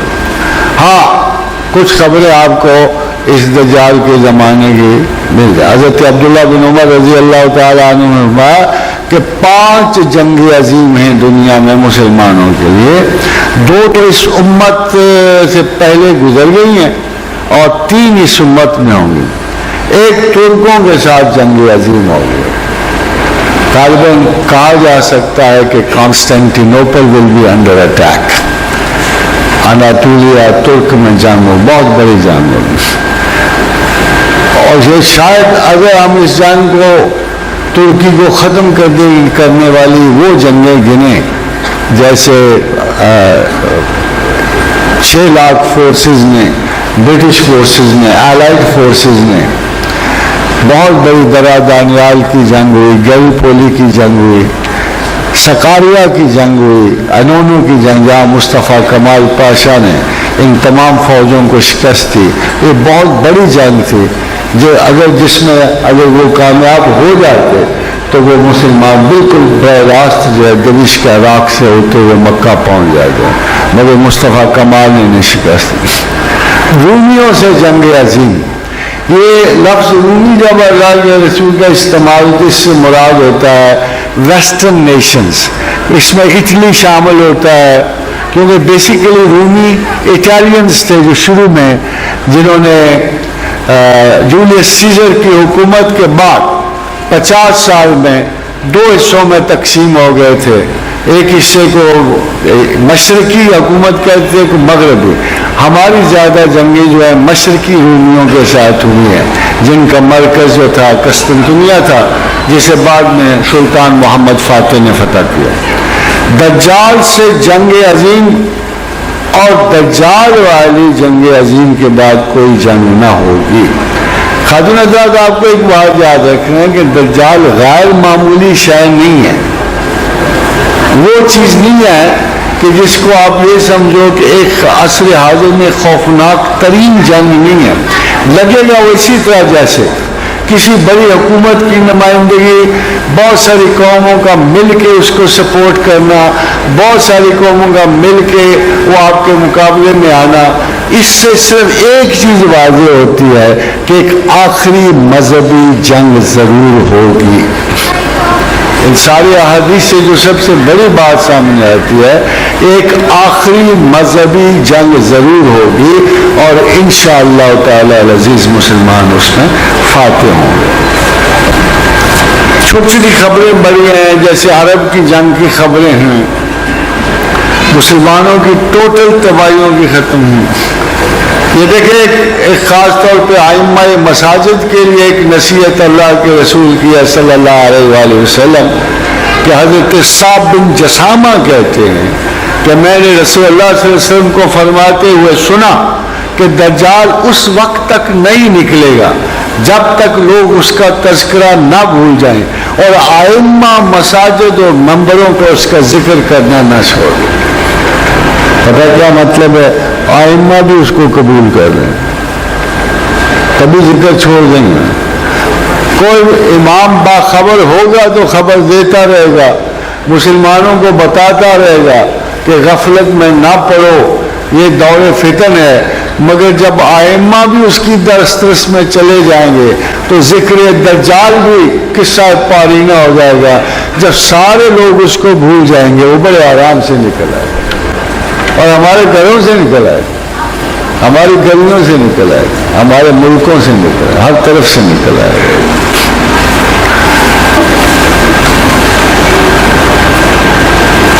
ویسے اصحاب کا یہ حال تھا کہ جب وہ ذکر دجال سنتے تھے تو خوف ان کے چہروں پہ اتنا نمایاں ہوتا تھا کہ انہوں نے کہا یا رسول اللہ ہمیں لگتا ہے کھجوروں کے جھنڈ سے ہی نہ دجال نکل آئے. جن کو اعتبار ہوتا ہے نا ان باتوں کا, ان کو پتہ ہوتا ہے کہ یہ باتیں ہونے والی ہیں اور ہو کے رہیں گی, کیونکہ مخبر صادق حضور اکرم صلی اللہ علیہ وسلم کی زبان مبارک سے نکلی. خادم حضرات, گرمی بڑی ہے اینڈ وما علینا الا البلاغ. I am open to questions. تو امید ہے انشاءاللہ تعالیٰ کی جو تجسس باقی کا ہے, مگر مختصراً میں یہ کہنا چاہتا ہوں کہ دجال اورشن ہے, کسی چیز کا الٹ جانا ہے. جب انسانی ویلیوز الٹ جاتی ہیں تو وہ دجال ہے. ہمارے پاس جو اللہ کے رسول کے کرم سے جو ویلیوز ہیں پازیٹیو ہے, اور till we stick to those values there is no problem with دجال. مگر جب ہم بے خبر ہو گئے تو پھر دجال کا اثر ہی سارے زمانے کا دجال کا زمانہ ہے.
حضرات یہ کوشچن ہے کہ امام مہدی شخصیت ہیں یا وہ بھی کسی سسٹم کا نام؟ مہدی یقیناً شخصیت ہیں اور ان کا کریئر دجال کی طرح اتنا وسیع نہیں ہے. جیسے دجال کی علامات بہت زیادہ وسیع ہیں, امام کا پیٹرن اتنا وسیع نہیں ہے. سب سے بڑا مسئلہ یہ تھا کہ حضرت عیسیٰ علیہ السلام کے زمانے میں ان کا آنا ممکن ہے کہ نہیں. اتفاق یہ دیکھیے کہ جب سے مہدی کا تصور آیا ہے حضور کی وفات مبارکہ کے بعد کم از کم 32 امیدوار مہدویت کے اہل بیت کرام میں سے تھے, اور اوپر تلے جو عباسائز اور امیہ لوگوں کی بغاوتیں ہوئی ہیں وہ خاندان اہل بیت سے ہوئی ہیں.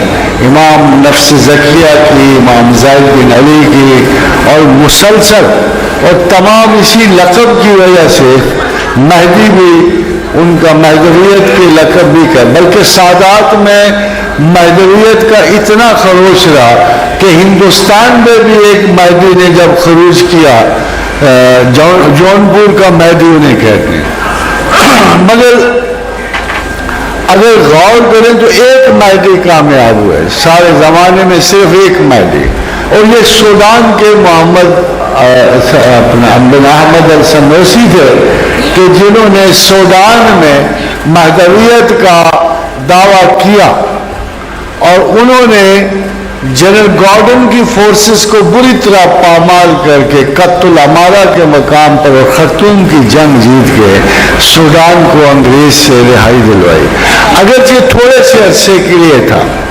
مگر مہدویت کے اس ٹائٹل میں جمال الدین افغانی کا بڑا حصہ تھا، اس لیے کہ جمال الدین افغانی بھی ایسے عالم تھے جو بڑے شدت پسند تھے اور ہر صورت انگریزی غلامی کے خلاف تھے، تو انہوں نے مہدی سوڈان کو ایک خط لکھا کہ اگر آپ ملک کی آزادی کی جنگ لڑ رہے ہیں تو مناسب سمجھا جائے تو آپ مہدی کا لقب اختیار کریں۔ تو مہدی سوڈان نے جواب میں لکھا کہ تم اچھی طرح جانتے ہو کہ میں مہدی نہیں ہوں، تو پھر میں کیوں لقب اختیار کروں گا؟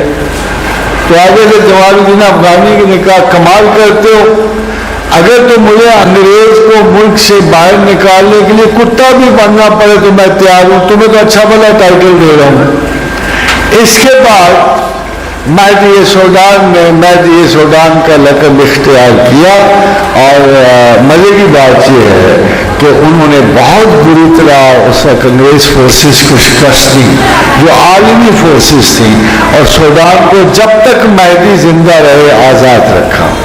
اس لیے یہ مہدی کا ٹائٹل کس کو مخصوص نہیں کر سکتے۔ اب اگر ریلیجسلی مہدی کی تاریخ دیکھی جائے اور بہت ساری باتیں اس میں نکال دی جائیں تو امام سیدنا محمد بن اسماعیل بخاری نے جو مہدی کی تعریف کی ہے بڑی سمپل اور سادہ ہے، اور وہ یہ ہے کہ زمانہ آخر میں مسلمانوں کے گروہ کا سردار ایک نیک آدمی ہوگا، اینڈ دیٹس آل، کہ زمانہ آخر میں مسلمانوں کے گروہ کا سردار ایک نیک آدمی ہوگا۔ اب اس نیک آدمی میں اور دوسرے نیک آدمی میں فرق کیا ہے کہ اس نیک آدمی کے ساتھ خدا ہوگا یا مہدی ہوگا، باقی ایسے ہی ہوتے ہیں۔ تو جس کے ساتھ اللہ ہوگا، جس نیک آدمی کے ساتھ زمانہ آخر میں وہ مہدی ہوگا، وہی مسلمانوں کی برات کا باعث بنے گا، وہی حضرت عیسیٰ علیہ السلام کی امامت کرے گا، وہی مسلمانوں کا 7 سال کا وقفہ حیات ان کا دنیا پہ موجود ہے۔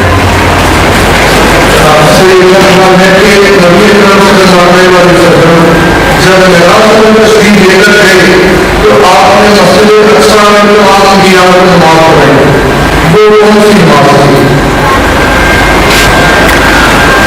دیکھو غالباً امکان یہ کہتا ہے کہ وہ ظہر کے بعد ظہر یا عصر کی دونوں نمازوں میں سے ایک، مگر اگر آپ غور کرو تو یہ ٹائم اور تھا، وہ ٹائم جیسے ایسے ہی ہے کہ ابھی فرض کرو میں بیٹھا ہوں، میں جب جہاز پہ جاتا ہوں یا انگلینڈ جاتا ہوں تو میری ٹائمنگ میں 4 گھنٹے کا فرق پڑ جاتا ہے۔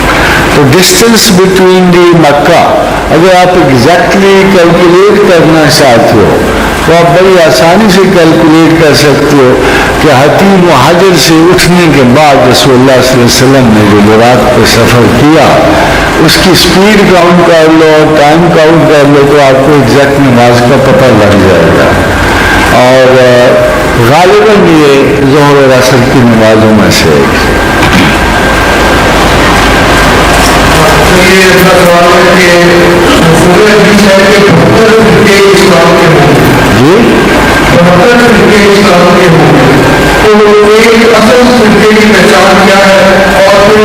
ایک میں فرقہ اصلی نہیں ہے، سیدھی سی پہچان ہے۔ دیکھو بات ہی سیدھی سادی سی ہے جو میں آپ سے عرض کروں کہ اگر فرقہ ہے تو پھر ایمان نہیں ہے اس میں.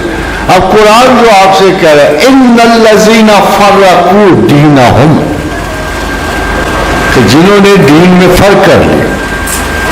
فرقہ تبھی بنتا ہے نا جی کہ جو دین میں فرق کر لیتے ہیں.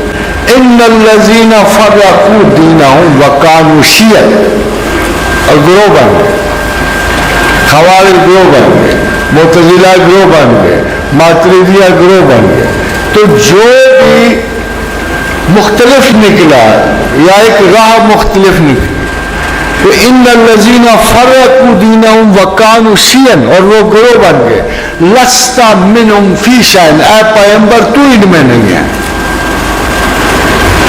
اس گروہ میں پیغمبر نہیں ہے قرآن کے حکم کے مطابق.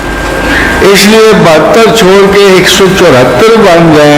وہ تمام فرقے جو ہیں نہ خدا کے ہیں نہ رسول کے ہیں، کیونکہ جو مسلمان رہا وہ مسلمان ہے چاہے وہ کتنا بھی گناہ گار ہے. جس نے آگے کوئی پخ لگا لی وہ جانے، اس کا انجام جانے. ہم یہ ان کو اچھا برا کریں.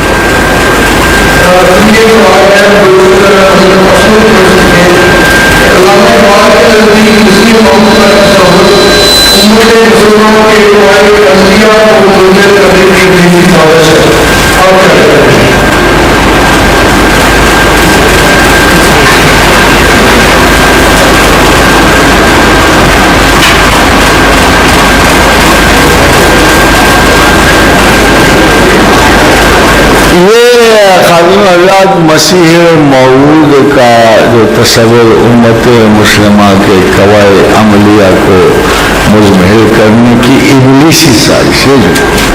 اب ہوا یہ ہے کہ اقبال جو کامنٹ دے رہا تھا یہ احمدیہ اور مرزائیہ کے بارے میں دے رہا ہے، یہ مہدی کے بارے میں نہیں دے رہا تھا.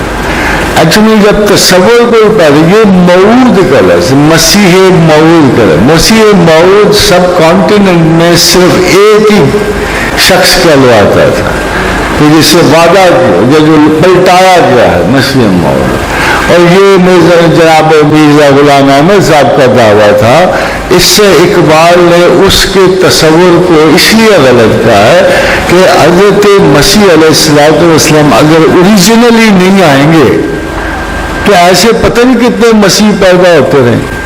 آج کل لوگ اللہ کو نہیں چھوڑتے، گلی گلی میں خدائی کا دعویٰ ہو رہا ہے، رسالتوں کا دعویٰ ہو رہا ہے، پیغمبریوں کا دعویٰ ہو رہا ہے. تو مسیح موعود تو ایک بڑا چھوٹا سا ٹائٹل ہے. اس سے پہلے بھی شیخ مجدد نے بھی دعویٰ کیا تھا کہ مجھے اسم احمد جو ہے 1000 سال کے بعد مجھ میں اترا ہے، اس لیے میں مجدد الفسانی ہوں. تو یہ دعوے جو ہیں اقبال نے جو جس کانسیپٹ پہ دعویٰ کیا مہدی اسلام پہ نہیں کیا بلکہ سمجھو مسیح قادیان پہ کیا. مگر یہ کہتے ہیں قواعد عملیہ کو مضمحل کرنے کی ابلیسی سازش ہے. اقبال بھی بیچارے آغاز میں شروع میں عملیت پسند بڑے تھے. بہت بڑے عالم ماشاءاللہ مسلمانوں کے بہت بڑے رہنما، ہماری ان سے بڑی محبت ہے، بڑا عشق ہے. مگر غلطی تو سب سے ہو جاتی ہے، غلطی سب سے. اتنا بڑا عالم، اتنا بڑا پریکٹیکل سبق دینے والا عالم، عمر آخر میں اگر مجذوبوں کے پیچھے لگ جائے تو اس کو کیا کہہ جائے. اقبال کا اپنا حال یہ تھا کہ انہیں اتنی زیادہ جو تصادم ذہن پیش آیا اس کی مین وجہ یہ تھی کہ تھرو آؤٹ لائف وہ تمام تر اپروچز کو، مسٹیسزم کو غلط سمجھتے چلے آئے. دانشوری کے تقاضوں کے مدد عملیت کمزور مسلمان ہو. یہ ایک مرد تن آسان تھا، تن آسان ہو کے کام آیا. دیا اقبال نے ہندی مسلمانوں کو سوچ اپنا. یہ ساری باتیں ہونے کے باوجود جب عمر آخر آئی تو اقبال سے زیادہ کوئی جذب کا شاید اس وقت بندہ موجود ہی نہیں تھا بڑے صحیح میں، کہ بات بات پہ رونا، گلی کوچوں میں دوڑتے ہوئے مجذوبوں کے پیچھے سے گزرنا، سید حجویری سے ایکسٹرا آرڈنری رغبت رکھنی. تو اقبال میں اصلاحات کے بڑے پیٹرن آئے ہیں، اور جو آخری پیٹرن آیا ہے وہ بہت جذباتی تھا. جس میں اقبال اعتراف کرتے نظر آتے ہیں کہ آئی ہیو فیلڈ، مگر وہ فیل نہیں ہوئے۔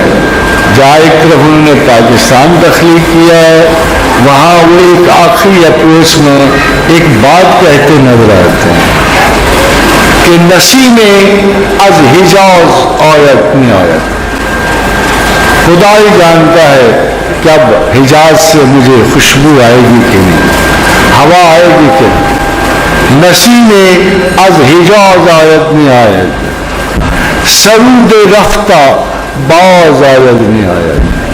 وہ پرانا نغمہ پھر سنائی دے گا کہ نہیں سنائی دے گا، ہوائے مدینہ پھر آئے گی کہ نہیں آئے گی۔ سرا مد روزگار ہی فقیر، اس فقیر کی تو عمر تمام ہو چکی۔ اقبال نے یہ آخری جو 4 لکھے ہیں نا، 8 بلکہ، یہ اس زمانے کے اینڈ تک ایک بہت بڑے مفکر پہنچ کر فائنلائز کر رہا ہے اپنی اپروچ کو کہ سلامت روزگار این فقیر، اس فقیر کی مدت تو پوری ہو چکی، دیگر دانائے راز عورت نہیں آئے، پتہ نہیں وہ دانائے راز آئے گا کہ نہیں آئے گا۔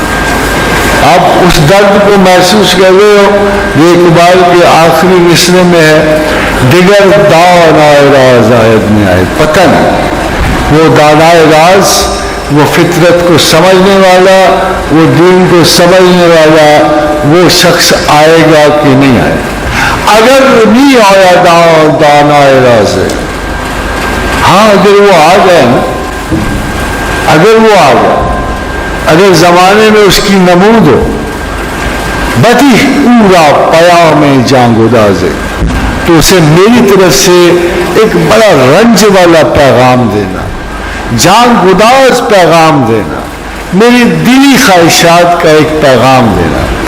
ضمیر امت آرا می کند پاک، اسے کہنا اقبال کہہ گیا تھا، جب وہ تمہیں ملے گا تو اسے کہنا کہ اقبال کہہ گیا تھا کہ امتوں کے ضمیر کو صرف وہی پاک کر سکتا ہے، کلیم یا حکیم نہ نوازے، جو تو موسیٰ کی طرح کلیم کی طرح معجزانہ گرفت رکھتا ہو، یا حکیم نہ نوازے، یا جس کی گفتگو میں اتنا اثر ہو کہ لوگ اسے سن لیں۔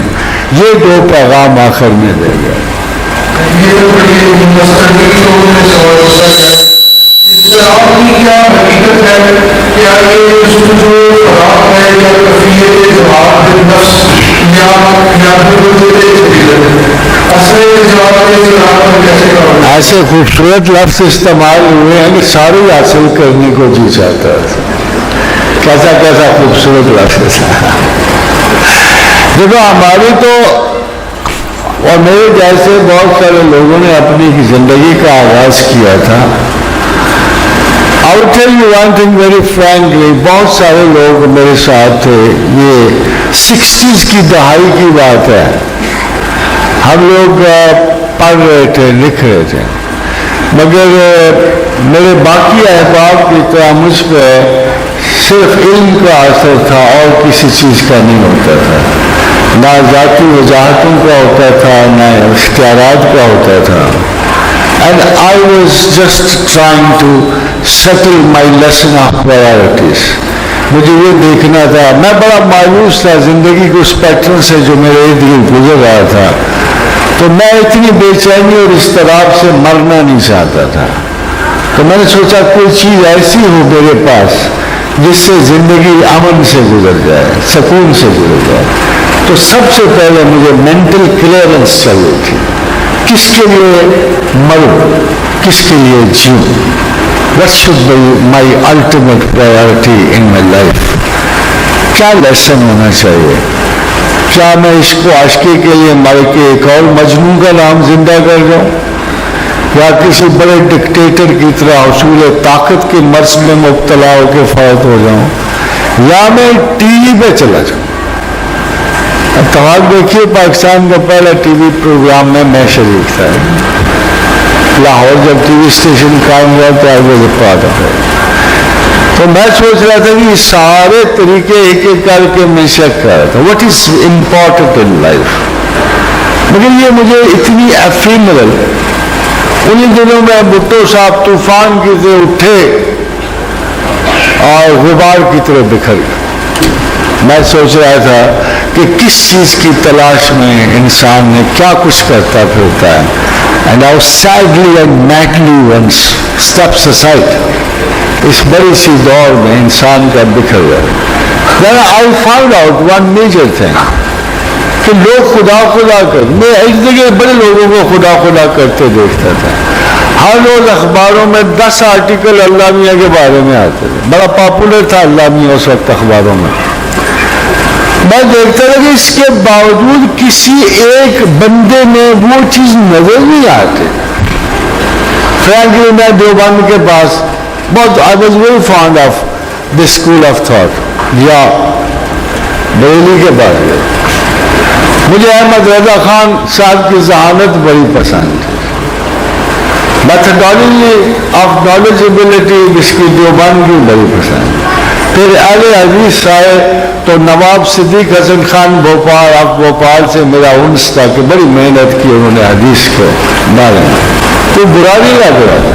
مجھے ایک بات مجھے پریشان کرتی تھی حضرات کرام. ایک بات میں سوچتا تھا کہ دین خدا کے لیے, مذہب خدا کے لیے.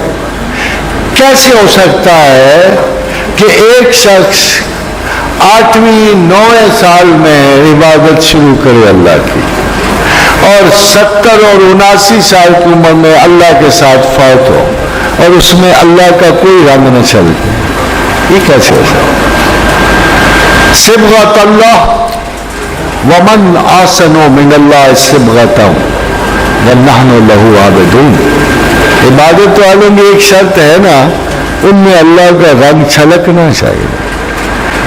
فار اباؤٹ اتنی عمر میری نہیں گزری, 3 centuries are on my record. میرے مذہبی سکولوں سے ایک خدا شناس نہیں اٹھتے دیکھ کر. I'm sorry to say. ایک خدا شناس نہیں اٹھتے دیکھ. مجھے افسوس یہ ہوتا تھا پھر ان اسکولوں میں کیا جھاڑ بھونک رہے ہو تم. بس جو کچھ سیکھنا سیکھو, چلتے چلو.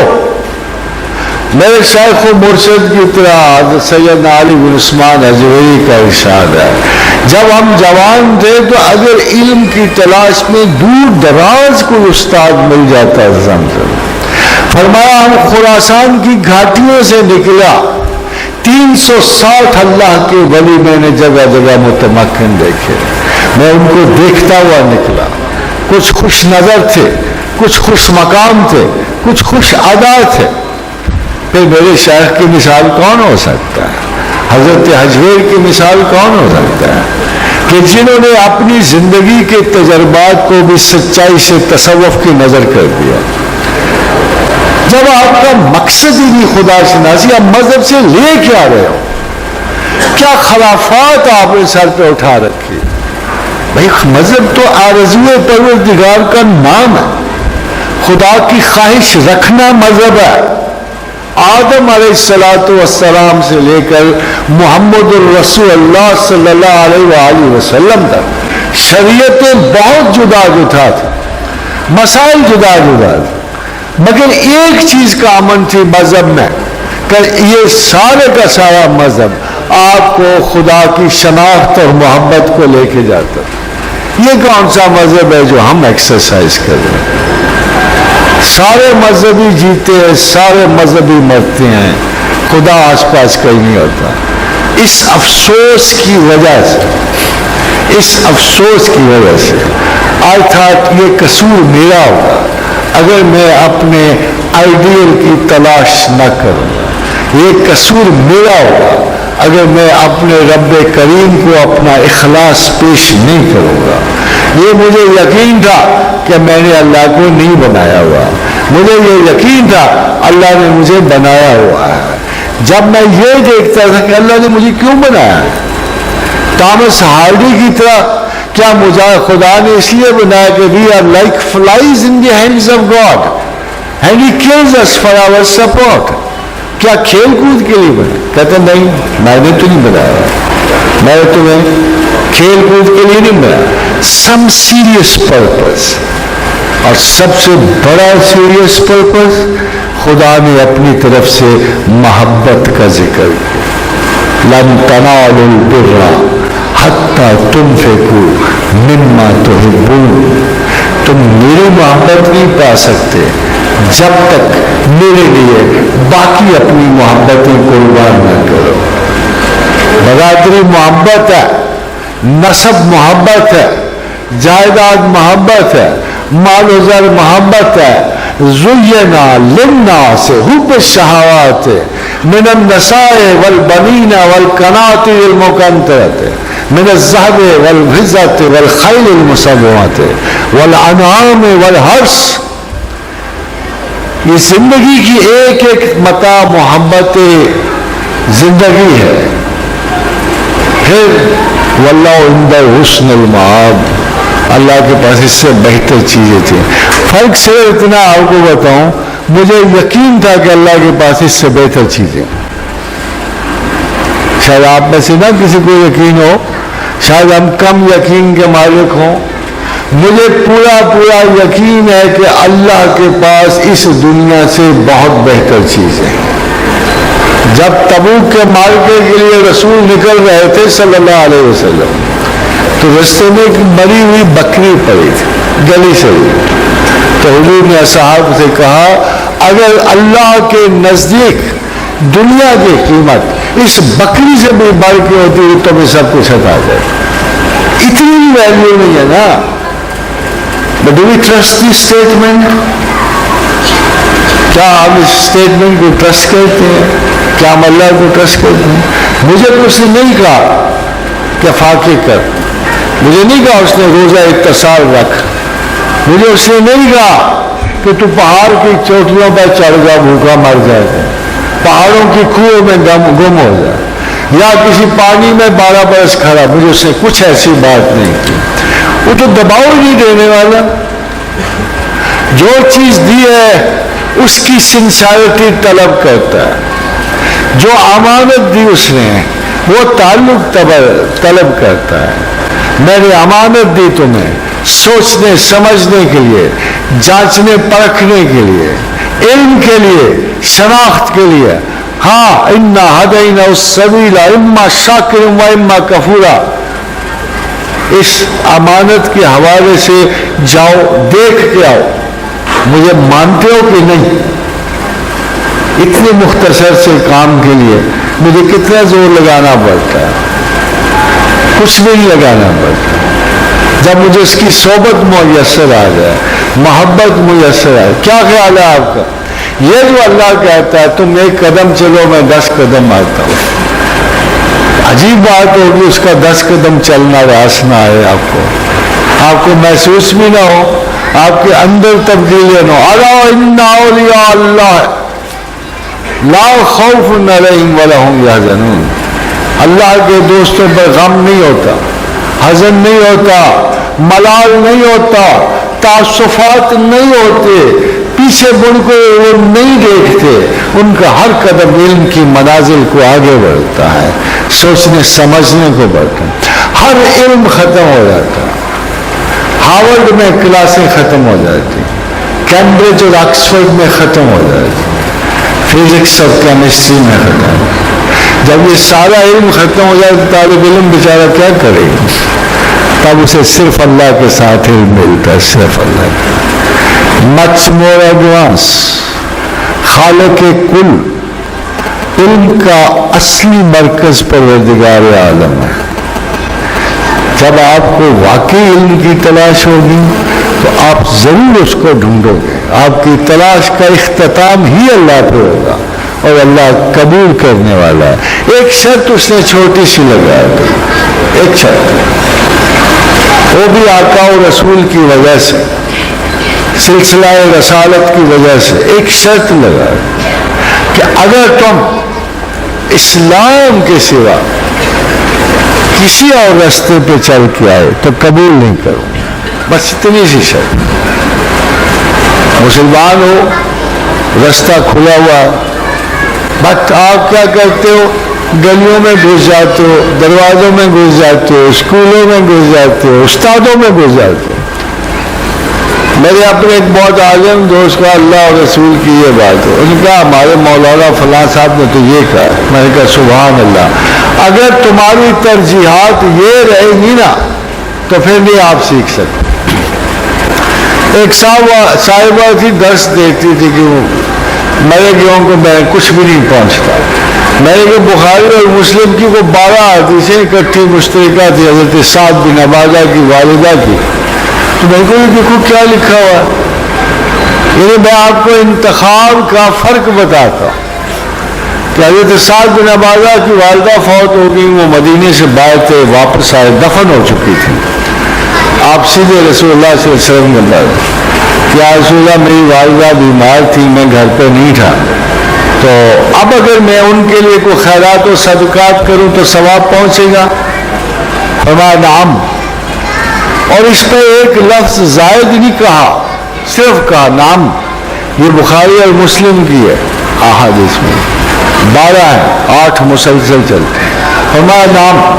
فرمایا یا رسول اللہ گواہ رہیے گا میں نے اپنا فلاں باغ اپنی ماں کے لیے صدقہ کر۔ میں نے کہا یار دیکھ کیا لکھا ہوا۔ کہتے نہیں میرے فلاں عالم صاحب کی یہ رائے۔ میں نے کہا افسوس ہے، افسوس ہے تجھ پہ اور تیرے عالم پر، اور میں تجھے 12 حدیثیں سنا رہا ہوں اور اللہ کے رسول کی سنا رہا ہوں، اور تو پھر بھی مجھے کہہ رہا فلاں عالم یہ کہہ رہا ہے۔ ہماری ترجیحات علم میں جب تک مناسب اتھارٹیز تک نہیں جاتی اس وقت تک کوئی مسئلہ حل نہیں ہوتا۔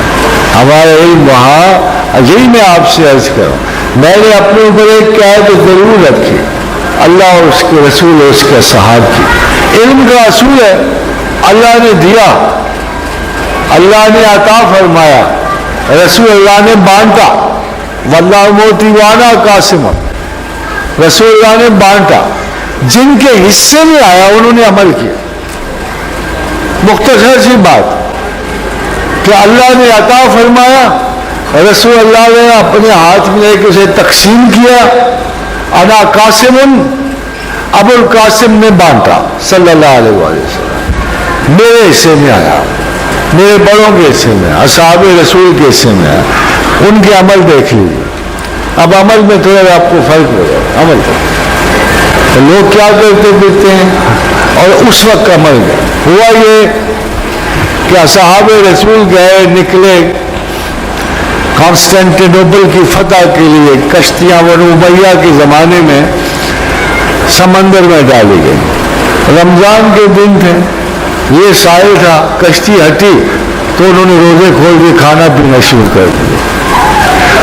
کچھ اوپرے لوگ بھی بیٹھے تھے، صحابی نہیں تھے، انہوں نے کہا ہے صحاب رسول یہ کیا ہوا؟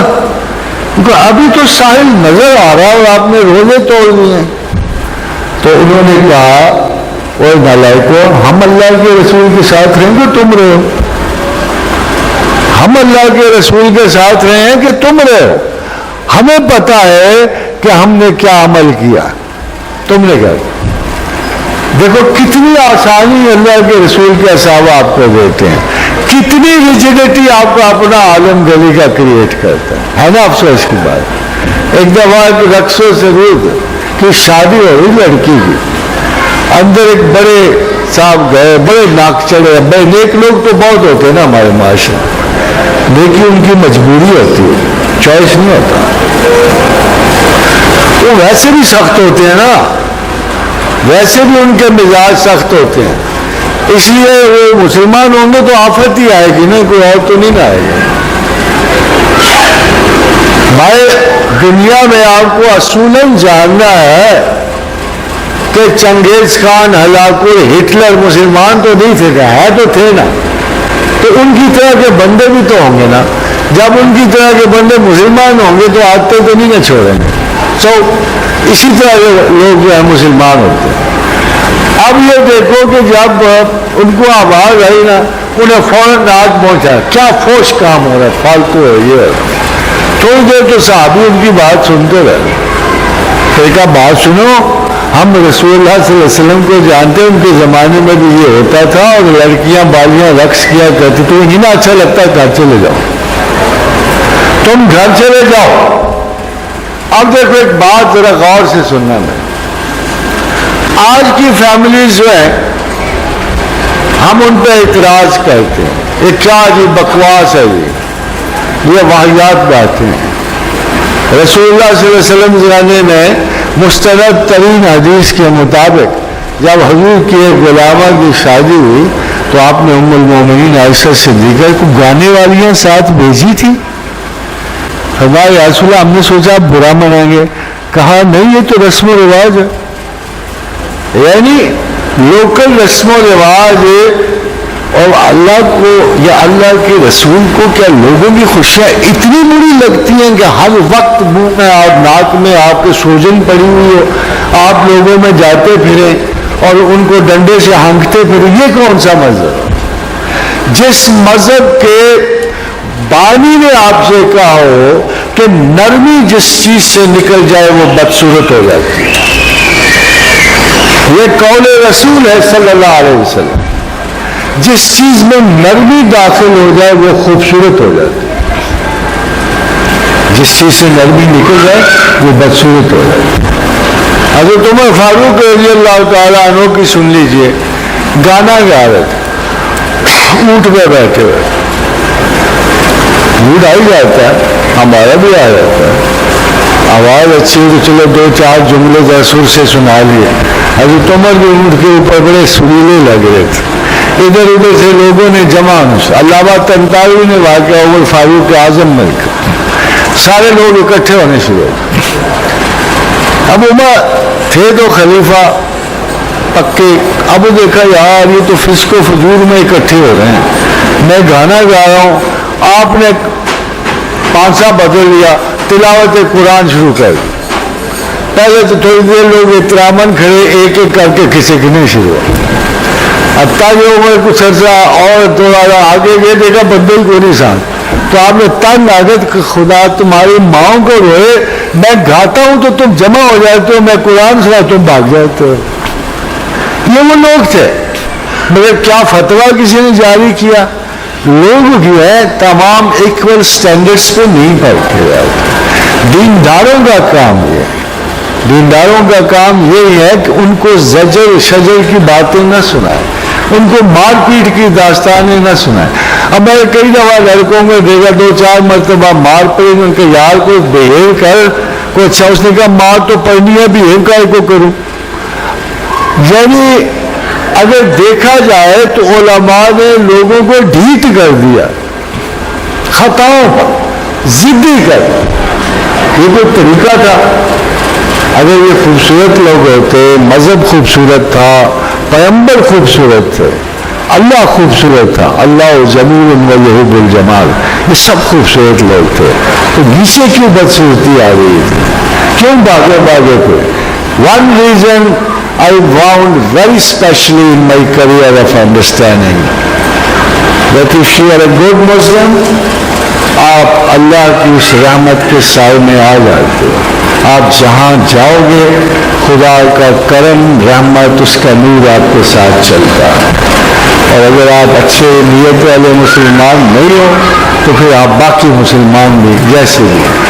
I don't say amongst you or amongst me we have many faults inside us, many faults.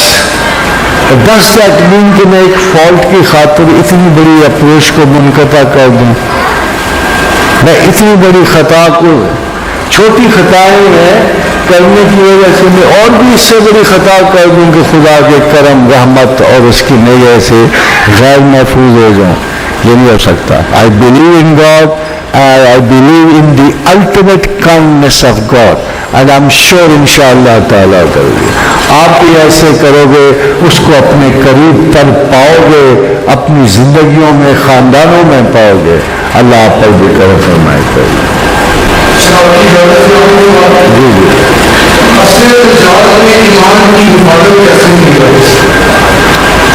دیکھو وہی کام جو دجال کر رہا ہے وہی آپ کرو۔ اگر وہ ہائر انٹیلیجنس کو ہاتھ مار رہا ہے تو آپ کے پاس بھی ذہانت بڑی ہے. میں یہ بات ماننے سے انکار کرتا ہوں, مشرق کے پاس مغرب سے کہیں زیادہ عقل ہے. ہم پیغمبروں کے وارث ہیں, اعلیٰ ترین عقلوں کے وارث ہیں, مگر جب جادو ٹونے پہ سے اثر کم ہوگا تو یہ عقل پیدا ہوگی نا. دجال اور کون ہے؟ جادوگر بیٹھا ہوا ہے, نفع نقصان کا مالک ہے. دجال حساب کتاب والا بیٹھا ہوا ہے. اتنی اگر آپ کی زندگی میں اتنا فیتھ نہیں ہے کہ پروردگار عالم کے سوا کوئی شمع برابر بھی آپ کی زندگی میں فرق نہیں ڈال سکتا, تو پھر آپ ان کم بختوں کے رخ کیوں کرتے ہو؟ یہ جھوٹے جس نے جھوٹ کیا, جس نے مکر و فریب کیا, جس نے غلط سلط باتیں کی, وہ دجال ہے. یہ جادوگر, یہ حساب کتاب, یہ کتاب ساز, یہ سارے کے سارے دجال کے ساتھ ہیں. اگر آپ گریز کرو ان سے, صاف ستھرا ایمان رکھو, اور اللہ کا قول یار ما یفعل اللہ بعذابکم, ہمیں کیا پڑی تمہیں عذاب دے. کتنی سادہ سی بات اس نے کہی ہے, ہمیں کیا پڑی ہے تمہیں عذاب دے. ما یفعل اللہ بعذابکم ان شکرتم وآمنتم, اگر تم ہماری یاد والے ہو, ایمان والے ہو, تو تمہارا خیال ہے وکان اللہ شاکرا علیما, ہم تو شکر قبول کرتے ہیں, ہم علم والے ہیں.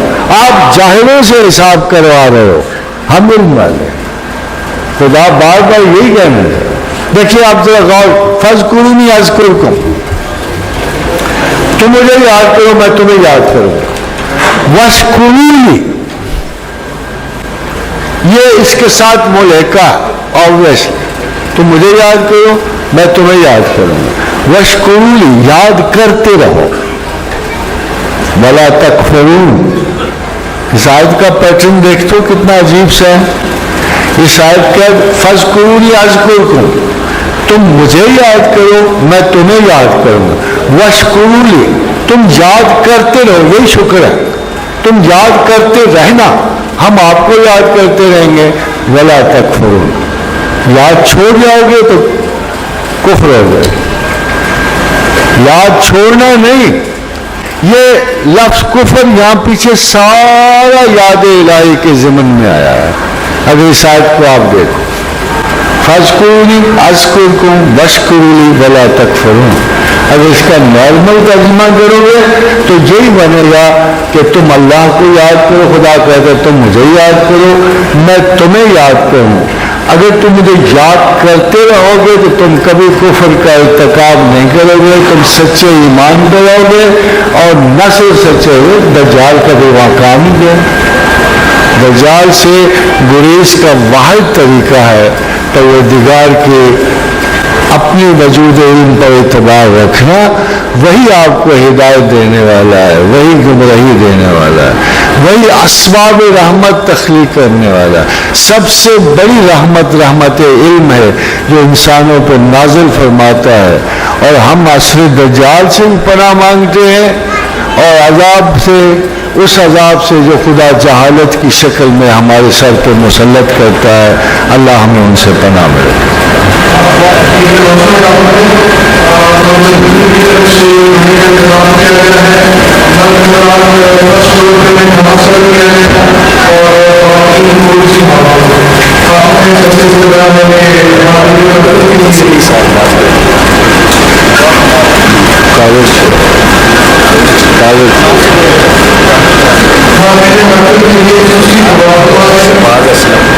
پہلے دعا کر دینا.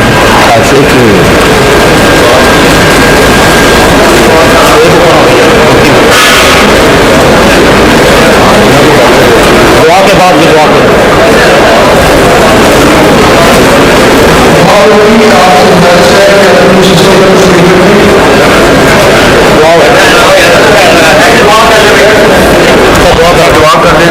یا ارحم الراحمین, یا ارحم الراحمین, یا ارحم الراحمین, یا ذل جلال والاکرام, یا ذل جلال والاکرام, یا ذل جلال والاکرام.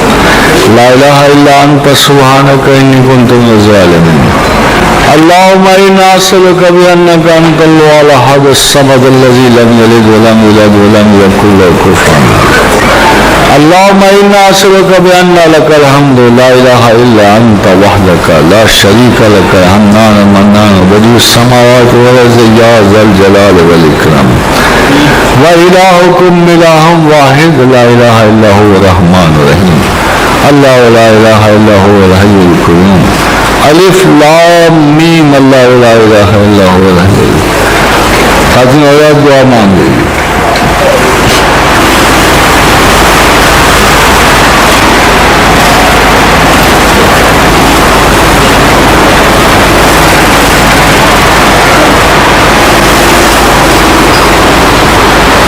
اللهم اعنا على ذکرک و شکرک و حسن عبادتک.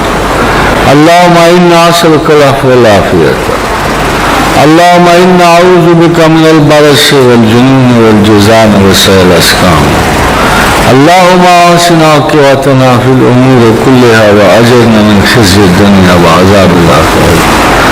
اللهم انا نعوذ بك من شرورهم وندعو بك في نحورهم. اللهم اجعل اوسع رزقك علي عند كبر سني وانقطاع عمري. اللهم إنا أعوذ بك من الجوع فإنها بئس الجوع وأعوذ بك من الخيانة فإنها بئست البطانة. اللهم إنا نسألك من فضلك ورحمتك فإنه لا يملك إلا أنت. اللهم رب النبي محمد اغفر لي ذنبي واذهب غيظ قلبي وأجرني من زلات الفتن ما يشتنا. اللهم صل على محمد وعلى آل محمد كما صليت على إبراهيم وعلى آل إبراهيم إنك حميد مجيد. اللهم بارك على محمد وعلى آل محمد كما باركت على إبراهيم وعلى آل إبراهيم إنك حميد مجيد. اللهم صل عليه كما ذكر الذاكرون. اللهم صل عليه كما غفل عن ذكر الغافلون وسلم تسليما. Khadim Allah, thank you very much.